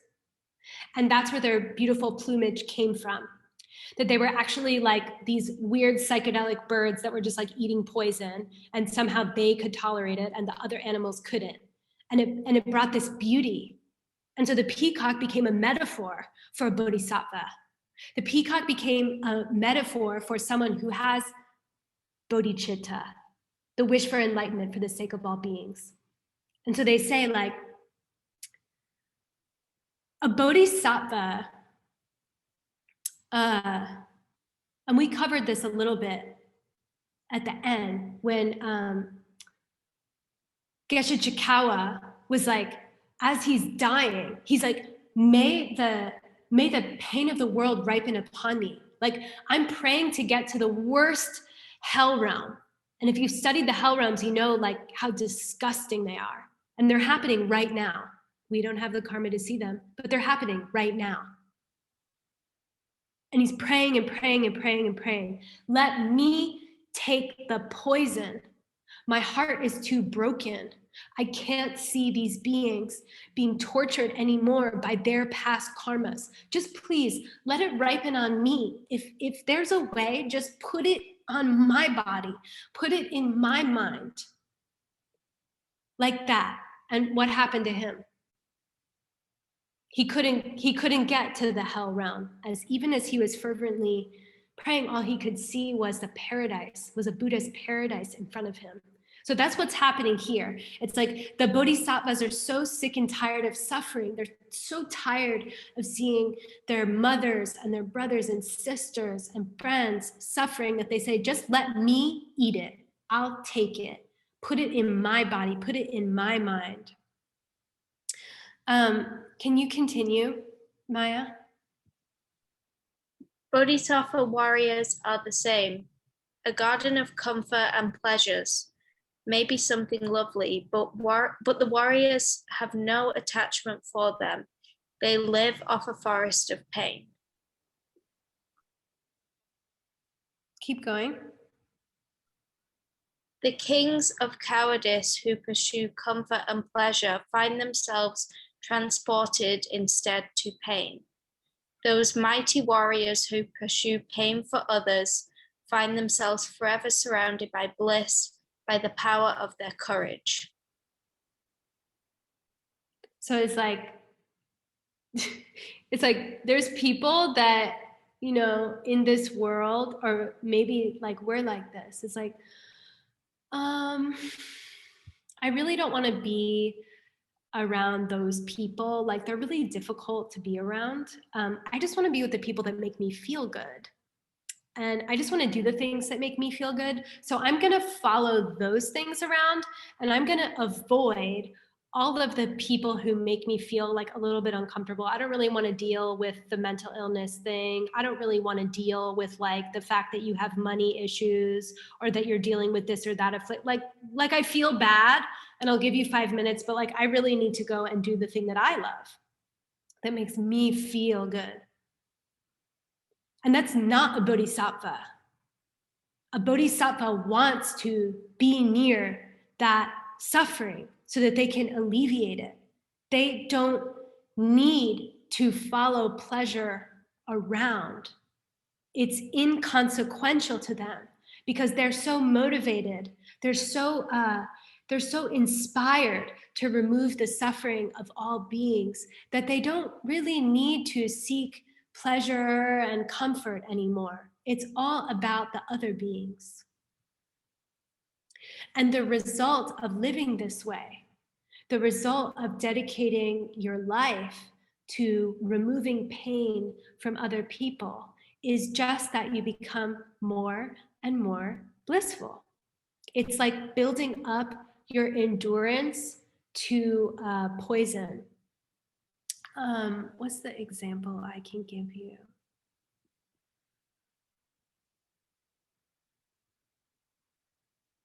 Master Shantideva says, start with like potatoes and carrots or something. So it's like a bodhisattva will start by being like, oh yeah, you know, here's my, here's the $5 I have in my wallet. Now I need to go walk 10 blocks to take cash out of the ATM, but it's a hardship that I can endure because I can see that you need a cup of coffee or something, you know, New York prices. And so they'll do that. And then eventually it will come down to things that are much greater sacrifices, like Jesus level. Offer my body to you. For your sake, it's for your sake that I do this, not to guilt you. I do it to purify your pain. I will take your pain. I will take it upon my body because I love you. It's like that. But in the moment that they take it, what's the result of that? It can only ever be bliss. It can only ever be bliss.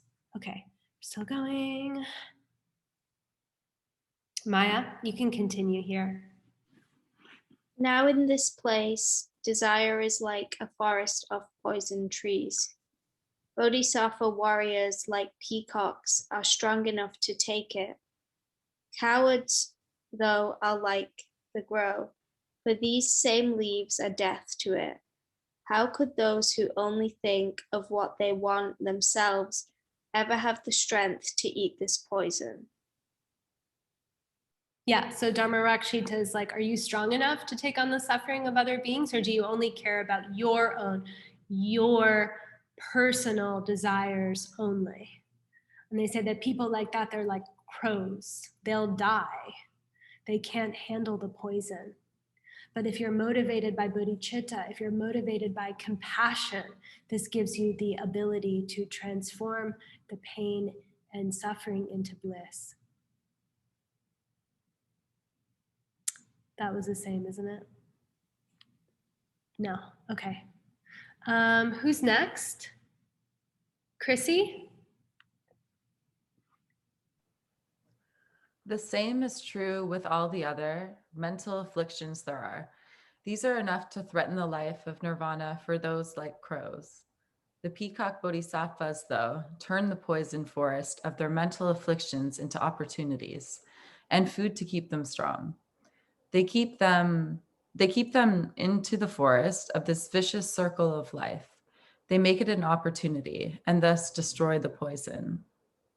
Mm-hmm. So you're building your immunity to the poison. What I like here is that the peacock will turn the poison of their own mental afflictions into food. So it's not just others, but it's also our own.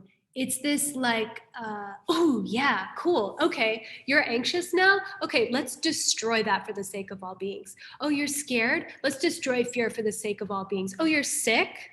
You just got cancer? Destroy cancer for the sake of all beings. You just got broken up with? Destroy breaking up for the sake of all beings. You get off on it. It's delicious to transform this pain.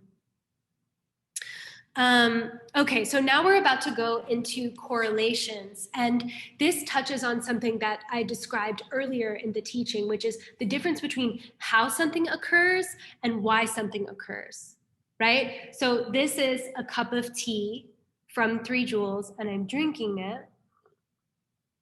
And this is giving me pleasure. I enjoy this. It's white peony tea. It's too much caffeine for right now, but that's fine. I enjoy it. It's a pleasureful experience. It's a pleasurable experience for me. But okay, so there's a difference between how am I getting the pleasure? The how I'm getting the pleasure from drinking. That's the how. The pleasure is being delivered to me. How? Through the drink. But why am I getting pleasure? Why am I getting pleasure from the drink when someone else, like Steve, for those who know Steven, my co-director, he can't drink any caffeine at all. He'll go through the roof like in a Looney Tunes cartoon. If a fly flew into this, it would die. Does the pleasure come from the drink? No, we know that, right? So why is it that Rachel gets pleasure and the little fly dies and the little Stephen goes through the roof? Why is that? Why? So the how and the why are very connected, and sometimes we mistake one for the other, but the reality is that the pleasure comes from a moment of pleasure. I've given someone a beverage that has brought them pleasure in the past, or I've given someone a pleasurable sensory experience in the past. That's why I get pleasure. When that karma runs out, my karma ran out with gluten. My karma ran out with gluten. I'm allergic. I admit it to you all now, which means I probably have to stop eating bread. But, there was a long time where the bread, I was fine. It was fine. Then my karma ran out. How?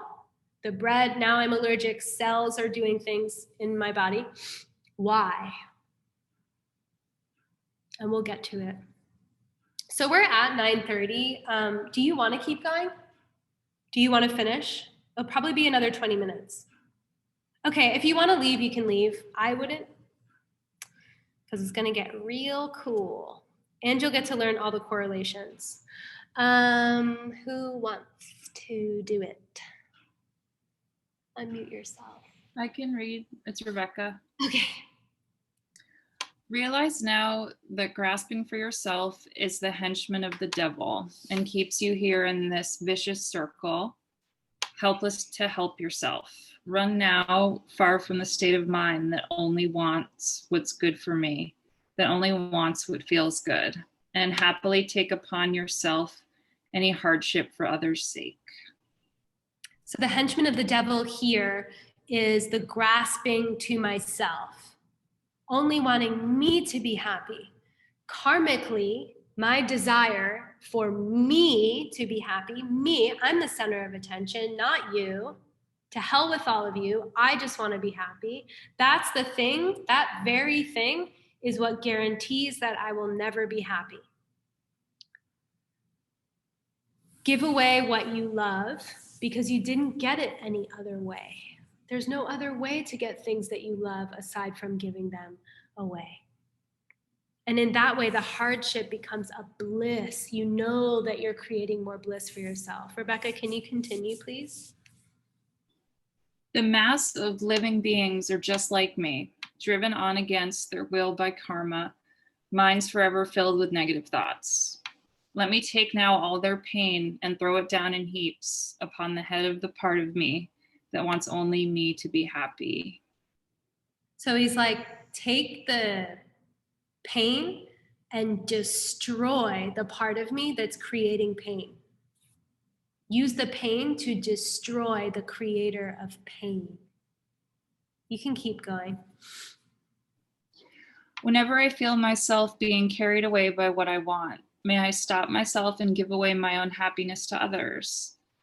Whenever those who have pledged to help me instead do something very wrong, may I say to myself, it's because I failed to keep my mind on goodness and thus put my heart at ease. So similar to the 8 verses, right? Yeah. Like, oh no, okay, I created this. The person who harmed me might have been the how was I harmed? They may have delivered harm to me. They're the vehicle, the messenger, but don't kill the messenger. The why is that you did it in the past at some point. It never came from the how. It came from the why. It didn't come from the person that harmed you. It came from the previous moment of harm. You can keep going. Whenever my body is stricken by some unbearable sickness, it's because the wheel of knives has turned on me again. The karma of doing harm to the bodies of other people. From now on, then I'll take upon my own body all the sickness that comes to anyone at all. So we're seeing a trend. It's like, oh no, this is happening. I created it before. Antidote, let me take it all upon myself now. Let me destroy it by taking it all upon myself now. It does not mean go looking for pain, but it does mean when you feel pain, to feel it for the sake of everyone. Whatever your particular brand of pain is in that moment. Oh, let me feel this for everyone. Let this moment of pain be the moment that extinguishes. It's like the POA practice we discussed, right? May my death be the last death. And in dying, may I kill death. May I kill death for the sake of all beings. Okay, let's keep going. You can do one more. Okay. And then Janine, maybe if you want, Janine. Whenever I feel any pain inside of my own thoughts, it's because the wheel of knives has turned on me again. Beyond a doubt, it's the karma of upsetting other people. From now on, then, I'll take on myself the hurt that others feel.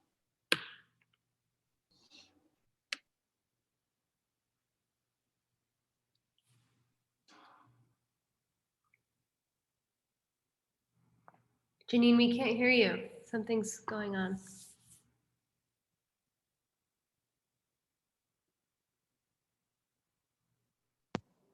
There you are. No, you're not. Now? Yes. Yay! It's exactly the same setting as the original setting. Okay. Whenever I suffer in the service of another whose authority is more, it's because the wheel of knives has turned on me again. The karma of arrogance towards those who are less than me and forcing others to do my work. From now on, I'll force another. I'll force my own body and life into the service of others.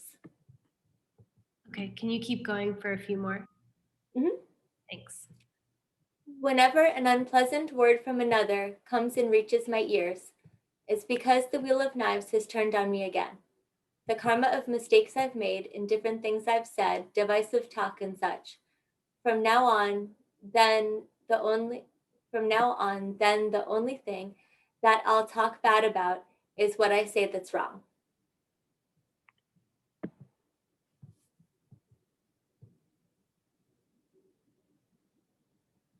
Whenever I find myself without anyone to help me, no friends of my own, it's because the wheel of knives has turned on me again. The karma of leading away those who were close to another. From now on, then I'll never act in a way that makes others lose the ones who are close to them. Thanks, Janine. Any guesses on the next one, which is the cause for depression, the karmic cause for depression? Does anyone want to guess?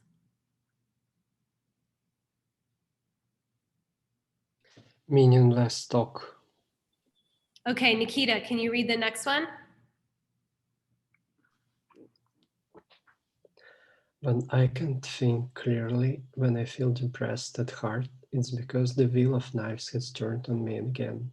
The karma of leading others to constantly do bad deeds. From now on, then, I'll avoid ever being a reason for others to do something wrong.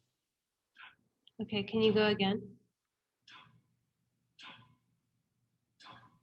When the things I try to accomplish never seem to work out and I feel upset to the core, it's because the wheel of knives has turned on me again.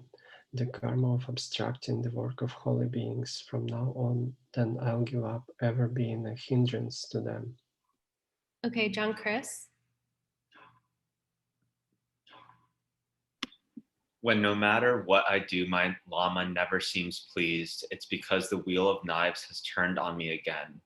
The karma of hypocrisy in my practice of the Dharma.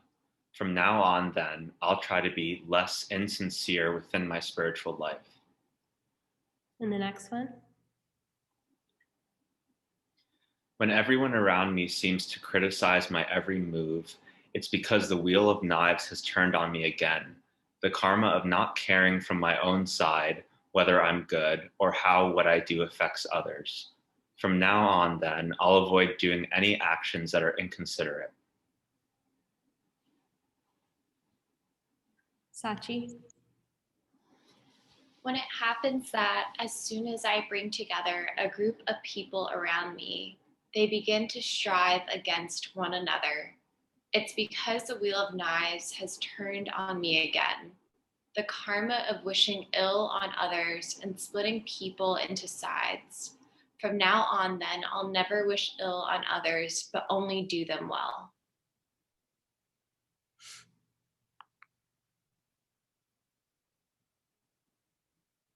Can you keep going, Sachi? When serious sickness comes to me, pneumonia, fevers of death, cancer, water filling my limbs, it's because the wheel of knives has turned on me again. The karma of breaking the rules and sullying myself by the act of wrongly using those things that were supposed to be used for dharma. From now on, then I'll never do anything like stealing objects meant for dharma use.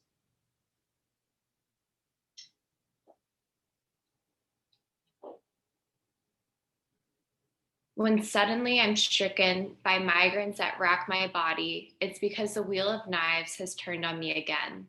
The karma of doing those things that I pledged to never do.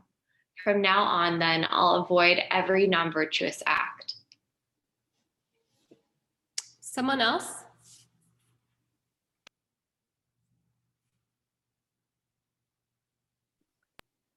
When I'm attacked by worries, by obstacles in my mind, when spirits come to haunt me, it's because the wheel of knives has turned on me again.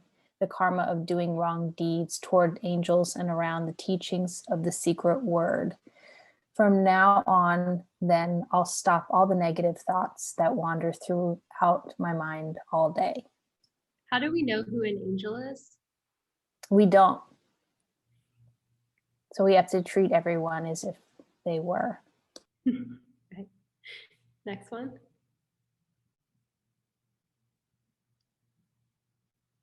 You can keep going. Oh, sorry. When my want for things is great, but I've nothing to pay for them, it's because the wheel of knives has turned on me again. The karma of failing to give to others and offer to the jewels. And from now on, then I'll work hard to make offerings and to give. So this isn't like a 3 jewels marketing thing to donate to us, but it is true that if you donate, no, I'm just kidding. But it really is, it's about what does it mean to make offerings to the 3 jewels? I could donate money to 3 jewels, the nonprofit center, and still not be making an offering to the 3 jewels. The 3 jewels are the emptiness of the Buddha's mind, the emptiness of the Dharma, right? There's no self-existent cure in the Dharma. No facet of the Dharma is the thing which is the cure. It's my merit, right? Likewise with the Sangha, the emptiness of the minds of those who have seen emptiness. So if I fail to make offerings, and that's why in the Bodhisattva vows, you have to, right? It's like 9 times a day, actually, when you really look through, and it might even be more than that. Like every first sip of drink or bite of food, that all should go to the 3 jewels. So if we're feeling scarcity, maybe think about that vow. What's the cause for ugliness? Not self-existent ugliness, the karma to experience oneself as ugly, or to experience others seeing you that way. Pride. Huh? Pride or vanity. Oh, okay, interesting. You want to read it? Impatience. Who wants to read it? Go ahead, just jump in. We're already running late. When I look ugly to others and those around me insult me for it, it's because the wheel of knives has turned on me again. The karma of making holy images without taking the proper care and letting anger drive me into a state of turmoil. From now on, then, I'll craft these holy images right and learn to endure with patience. You can keep going. When I practice Dharma as much as I can, but still cannot control my mind, it's because the wheel of knives has turned on me again. The karma of seeking ways to be important in a worldly way. From now on, then, I'll only hope for freedom, devoting myself to it. So a worldly way means like I'm still attached to this life. I want to be seen a certain way. I want a certain reputation. And that's why I'm doing my Dharma this way. You know, that's why I'm practicing.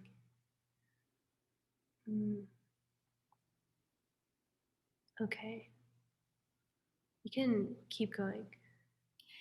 To put it in a nutshell, anything that ever falls upon us that we never wanted is just the same as a blacksmith who accidentally kills himself forging a sword for someone. It's all because the wheel of knives has turned on us again.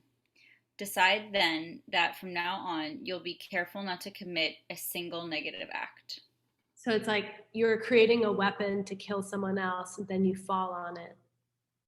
That's karma. That's what that verse means. Okay, here we go. Now we're starting to get it. We're starting to get there. We're picking up the pace. Can we have a new reader?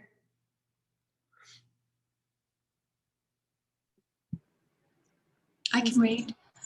Since this is the way things are, I finally realized just who my enemy is. I've caught the thief who lay in wait and deceived me with his trap. He's a masquerader, fooling others and fooling himself as well. I see it now. He's the habit I have of grasping to myself, and of this can be no doubt. And this there can be no doubt. So the enemy is this. It's Rang Chenzin, self-cherishing. Why me? I need this. How come they get this? I want this. And then Duxin, which is self-existence grasping. So like, it's like believing in the Gakcha. It's like believing in a self-existent me. We're forced to. We're like horses with blinders on. It's all we can see as humans. That's what makes us human. We're forced. I'm forced. My consciousness is forced. It's in a vice grip by my own ignorance of believing that I exist from my own side, that there's some nature here or here or here that is really me, self-existently me. And then what grows out of that is, but why doesn't Rachel right here, true, capital R Rachel, the nature, the essence, the thing that exists self-existently, independent of my karma. She would have been there without my karma. That's what ignorance wants me to believe, that there really is a self-existent Rachel and she needs all the nice stuff. Okay, so that's the enemy. So now we're turning a little bit. We're like, oh, there's these negative things. Oh, I caused them. Now I take it upon myself. And now we're like, hold on a second. I see what's going on here. I see all these correlations. At the root, what's really going on is that I am misunderstanding.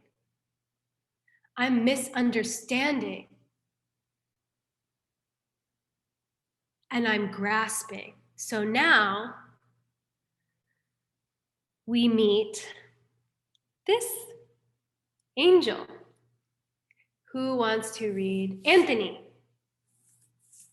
Sure. Now let's see the wheel of knives of karma cut his skull, O angel of wrath. Now cut his skull, cut thrice. Stand like a god on widespread legs, a knowledge of two truths.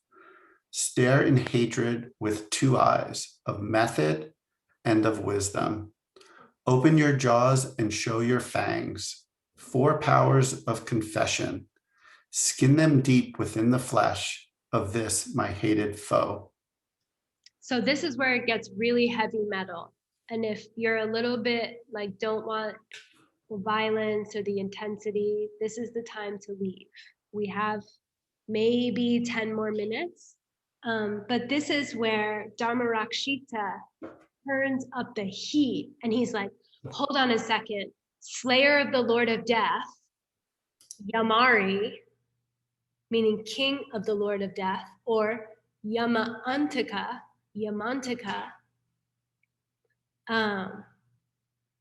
I'm bowing to you now, and I need you to take that wheel of knives and cut the skull of my misperceptions. Now, cut the ignorance at its root. Use your wrath, angel. Wrath isn't anger. That's stupid. That's misunderstanding. I hear people use that term and it's stupid, it's wrong. Anger cuts you, wrath frees you. And that's the difference here. So he's saying, please, angel, angel, angel, please destroy my ignorance. And there's all symbolism here. So the legs are the two truths. Nominal reality, ultimate reality. You see appearances, you know the emptiness of appearances. The eyes are method and wisdom, which method and wisdom are the two wings. They create the two aspects, or two of the aspects of the Buddha's body, you could say, like the body and the mind of a Buddha.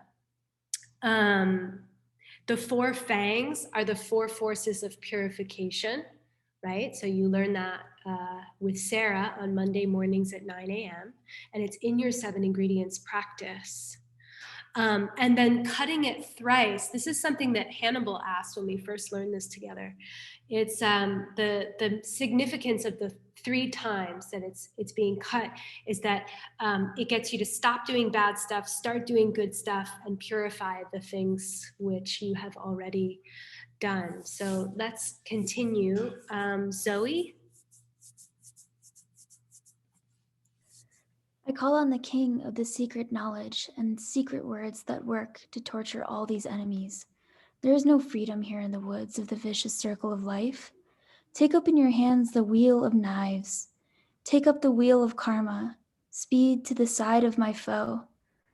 The cruel one, evil demon that he is. This grasping to myself broken vows and promises. Waster of my life and others. Go and fetch him here. So we just switched. We're not saying wheel of knives anymore. We're saying wheel of karma. So it's very clear. It's like, it's not some weird self-existent knife thing. This is my karma. And I want to use my karma against itself. I'm using my karma to destroy my ignorance. Please, King of secret knowledge, help me understand I'm just a human. Please help me understand, bless my mind so that I can understand how to do this. Remember, I'm in blinders. Help me destroy the me that created my blinders. Okay, keep going, Zoe. Fetch him, bring him, Lord of anger, Lord of death. Strike, strike now, strike this highest foe in his head. With the roar of hell, smash now the skull of my misperceptions, the ones who have wasted my life. Bring your death to the heart of this butcher, my greatest enemy. And there he is, the Lord, angel of wrath, the king of the Lord of death, not the Lord of death. You can read. Come to me, angel of wrath, Lord of death. Take this pitiful sack filled with 5 poisons, mirrored by the force of karma and afflictions in this filth of the vicious circle of life. Come, I beg you, come right now and rip this bag to shreds. He's talking about his body and his mind. He's like, destroy the fake me. Destroy the creator of pain. The 5 poisons are like the 5 worst states of mind in a way. You could think of it this way. It's anger, ignorant desire, jealousy, pride, and ignorance itself. And so he's like, take this sack. It's like, imagine looking in the mirror and you're like, take this sack filled with poison and please destroy it. It's creating all of my negative experiences. Who wants to read next? Just start reading. He would escort me to the terrors of the 3 lower realms. I don't know enough to be afraid of him. I run to the things that would take me there. With the roar of hell, smash now the skull of my misperceptions, the ones who have wasted my life. Bring your death to the heart of this butcher, my greatest enemy. So we're getting closer. We're calling Yamari. You can keep going. He chases after happiness, but knows nothing of how to make it come. The slightest unpleasant thing is unbearable to him. and at the same time he's full of insatiable. I don't know that word. Insatiable. Wanting all the wrong things. With the roar of hell, smash now the skull of my misperceptions. The ones who have wasted my life, bring your death to the heart of this butcher, my greatest enemy. So I'm giving you some different images that might be Yamari listening to our prayer. Who wants to go next? I'll go. Come now, you of mystic might, Lord of the body of emptiness, being of bliss who shatters this hateful evil demon of grasping to some self. With the roar of hell, smash now the skull of my misperceptions, the ones who have wasted my life. Bring your death to the heart of this butcher, my greatest enemy. Who's next? I need to hear wrath. That sounded like an infomercial. Who's mad? No offense. Diego. You laughing? Do you want to do it again? No, you don't want to do it. I'll go again. I feel like this is pretty metal, and I just want to add some flavor. Okay. All right, go ahead. Do your own flavor. Come with mighty wrath and make blood sacrifice of my foe. Come with mighty wisdom and destroy my wrong ideas. Come with mighty compassion and shelter me from my karma. Come, I beg you, obliterate with finality this self. Thanks, Alexandria. Who wants to go next? Go ahead and read.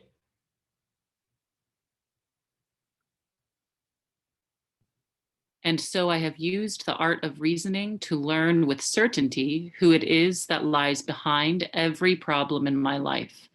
And if by chance he should arise once more and come to struggle to convince me of his view, then I beg you come and lay him to waste in the middle of his eloquence. So when the New York Times and the United States of America government and Instagram influencers and the popular Buddhists come and tell me what I should think. And it's wrong, but sometimes they're right. But I'm saying if all these people with this influence in society, everyone agrees with the popular people in society, right? And when they come and they start saying, you're being a little bit extreme with the Buddhism thing, like it was supposed to end at 9:30, she's almost at 10 o'clock, this is really asking too much, like I'm not really sure that, you know, this is my evening, I should be relaxing and decompressing, it's the Lojong, it's not going to help me right now, I don't really have to pay attention, I can take another teaching seriously. You know, maybe I should study something else so I can make more money. And when those thoughts start to occur, those are the demons, okay? If you're serious about this path, if you're not serious, I'm not trying to be dogmatic, but if you are serious about this path, this is the correct way to think. When those things come in and start to try to convince you that something else is more important than the enlightenment of every single being in this past, present, and future universe, that's the thing that you say, angel of wrath, come now, bless my mind by destroying these enemies. Okay, let's keep going. We're almost done. Oh, here's Bjork now to bless us. Who's gonna read? Danielle, Karuna, please, please. And in those days as well, may I find the strength to dwell alone within the three realms of misery, if this would be of service to a single other being. May I find the strength to never give up this bodhisattva behavior. May I draw into my being the suffering of all those feel in the three lower realms of pain.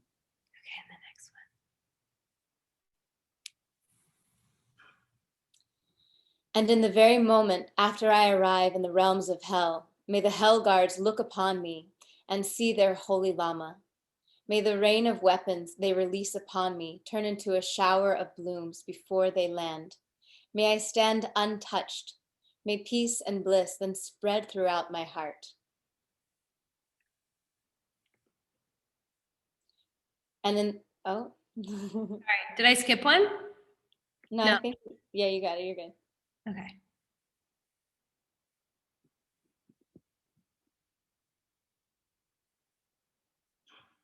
If you and I can do this together, the foe will be defeated.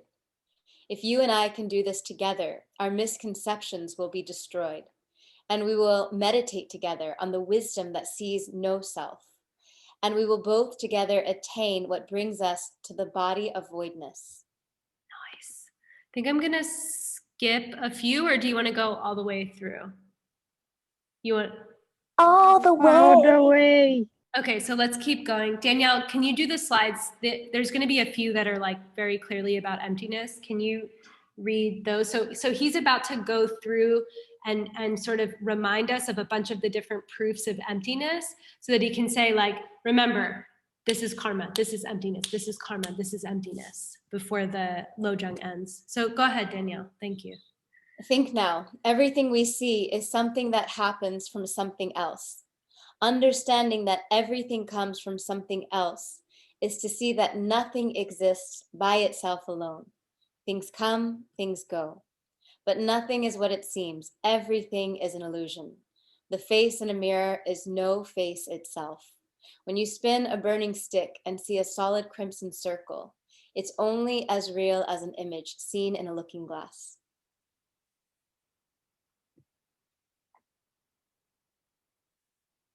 This butcher, my ultimate enemy, is exactly the same as well. He seems to be there. He so much seems to be there, but no one is there at all. He seems to be real, so very real, but nothing is real at all. Everything seems to be happening here. It is so much seems to be happening here. It so much seems to be happening here, but nothing is what I made it to be. It's far beyond all of that. So the language here is a little bit misleading if you don't know the code. Things are real, but when he says things seem to be real, he means things seem to be self-existent. They seem to be independent. They seem to exist independent of my karma. That person really is me. But it's not true. That's what he's saying when he says things are not real.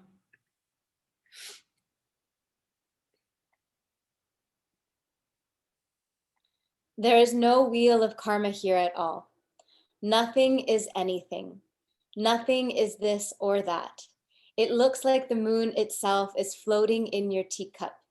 The things we do and their consequences float by in the multitude of the things in the world around us. I beg you now, be careful. Do the things you should and give up the things you shouldn't, if only in a movie.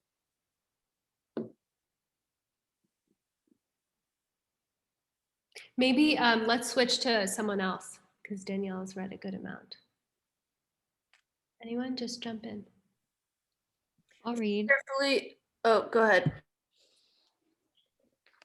If you carefully examine and analyze karma and its consequences, you find that these have no nature of being even one thing or many from their own side alone. Things can still start, things can still stop, if only in an illusory way. You know things start and you know things stop as if they really were. And so I beg you, be careful. Do those things that you should and give up those things you shouldn't, if only in a movie.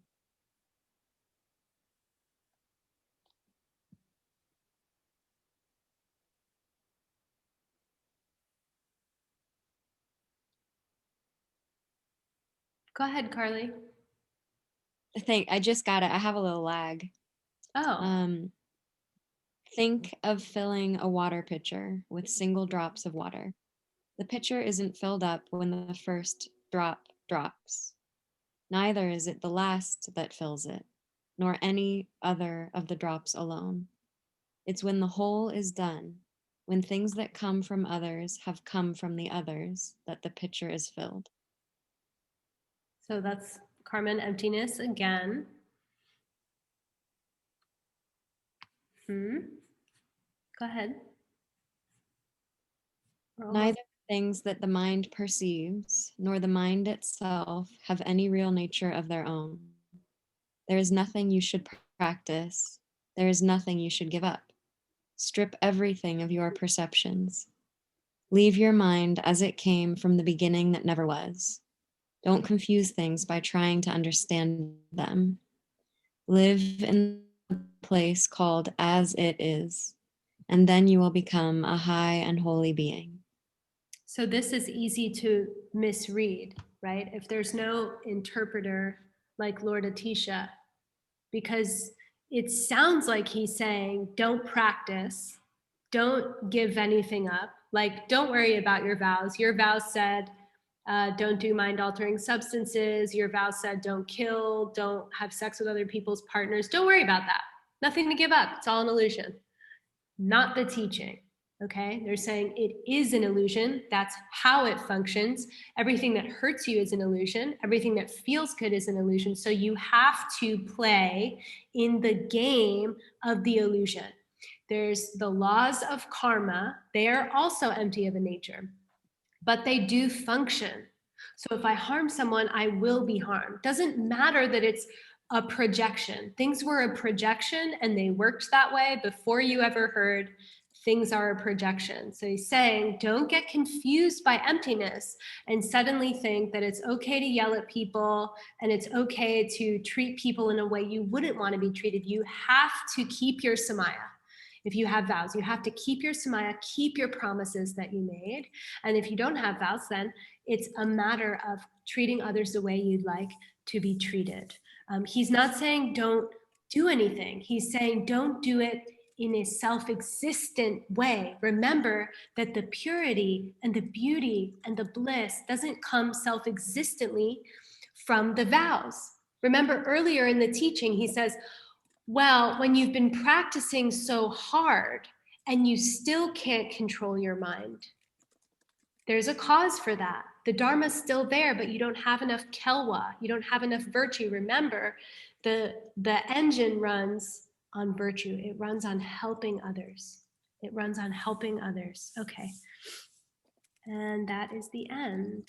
I don't know if you can see that if it's too dark, but. Round of applause. Thank you. Nice. So take the essence and practice. Think about this. It's a very intense lojang. Just think about it. See if you can practice it. See if you can take your own pain that's occurring to you on for the sake of all beings. Even if that thought floats across your mind for just a moment, then that's the practice.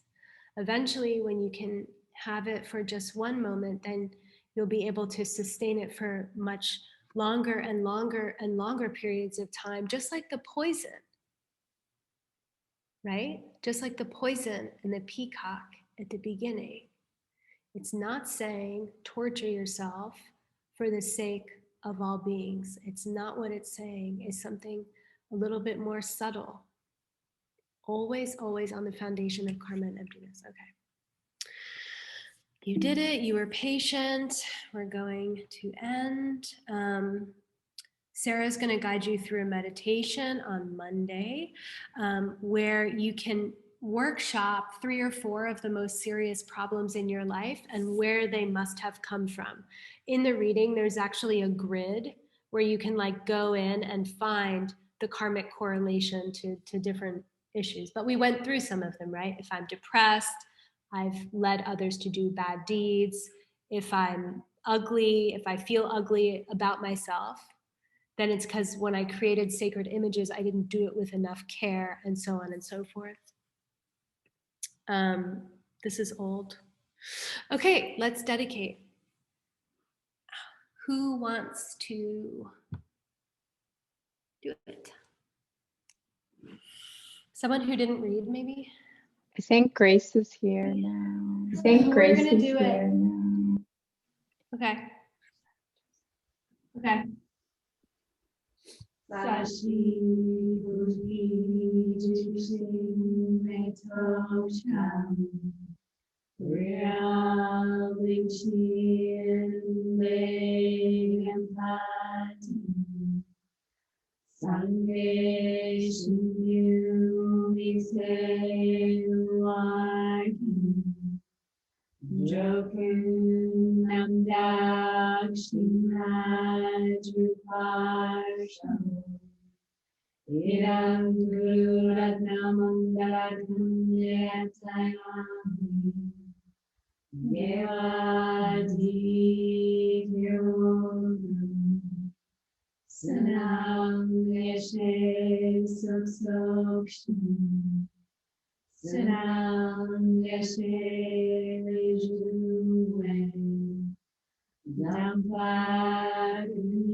You know, everyone who learned the prayers from Hector, they do the Hector thing at the end of the prayer.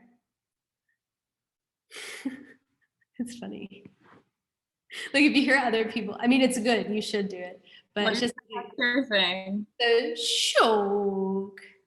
That's like My not favorite part.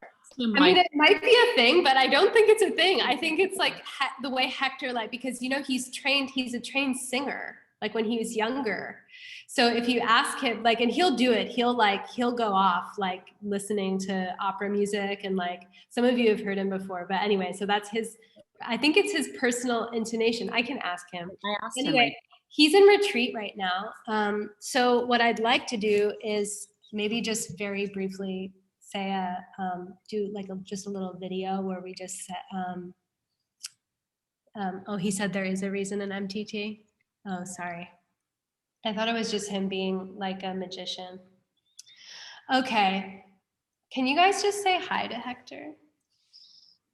And say that you just studied the Wheel of Sharp Weapons. Hector. Hi, Hector. We missed Hector. you. Hector. He's Thank you, Rachel. Hector so much. Hi, Hector. Hi, Hector. Hi, Hector.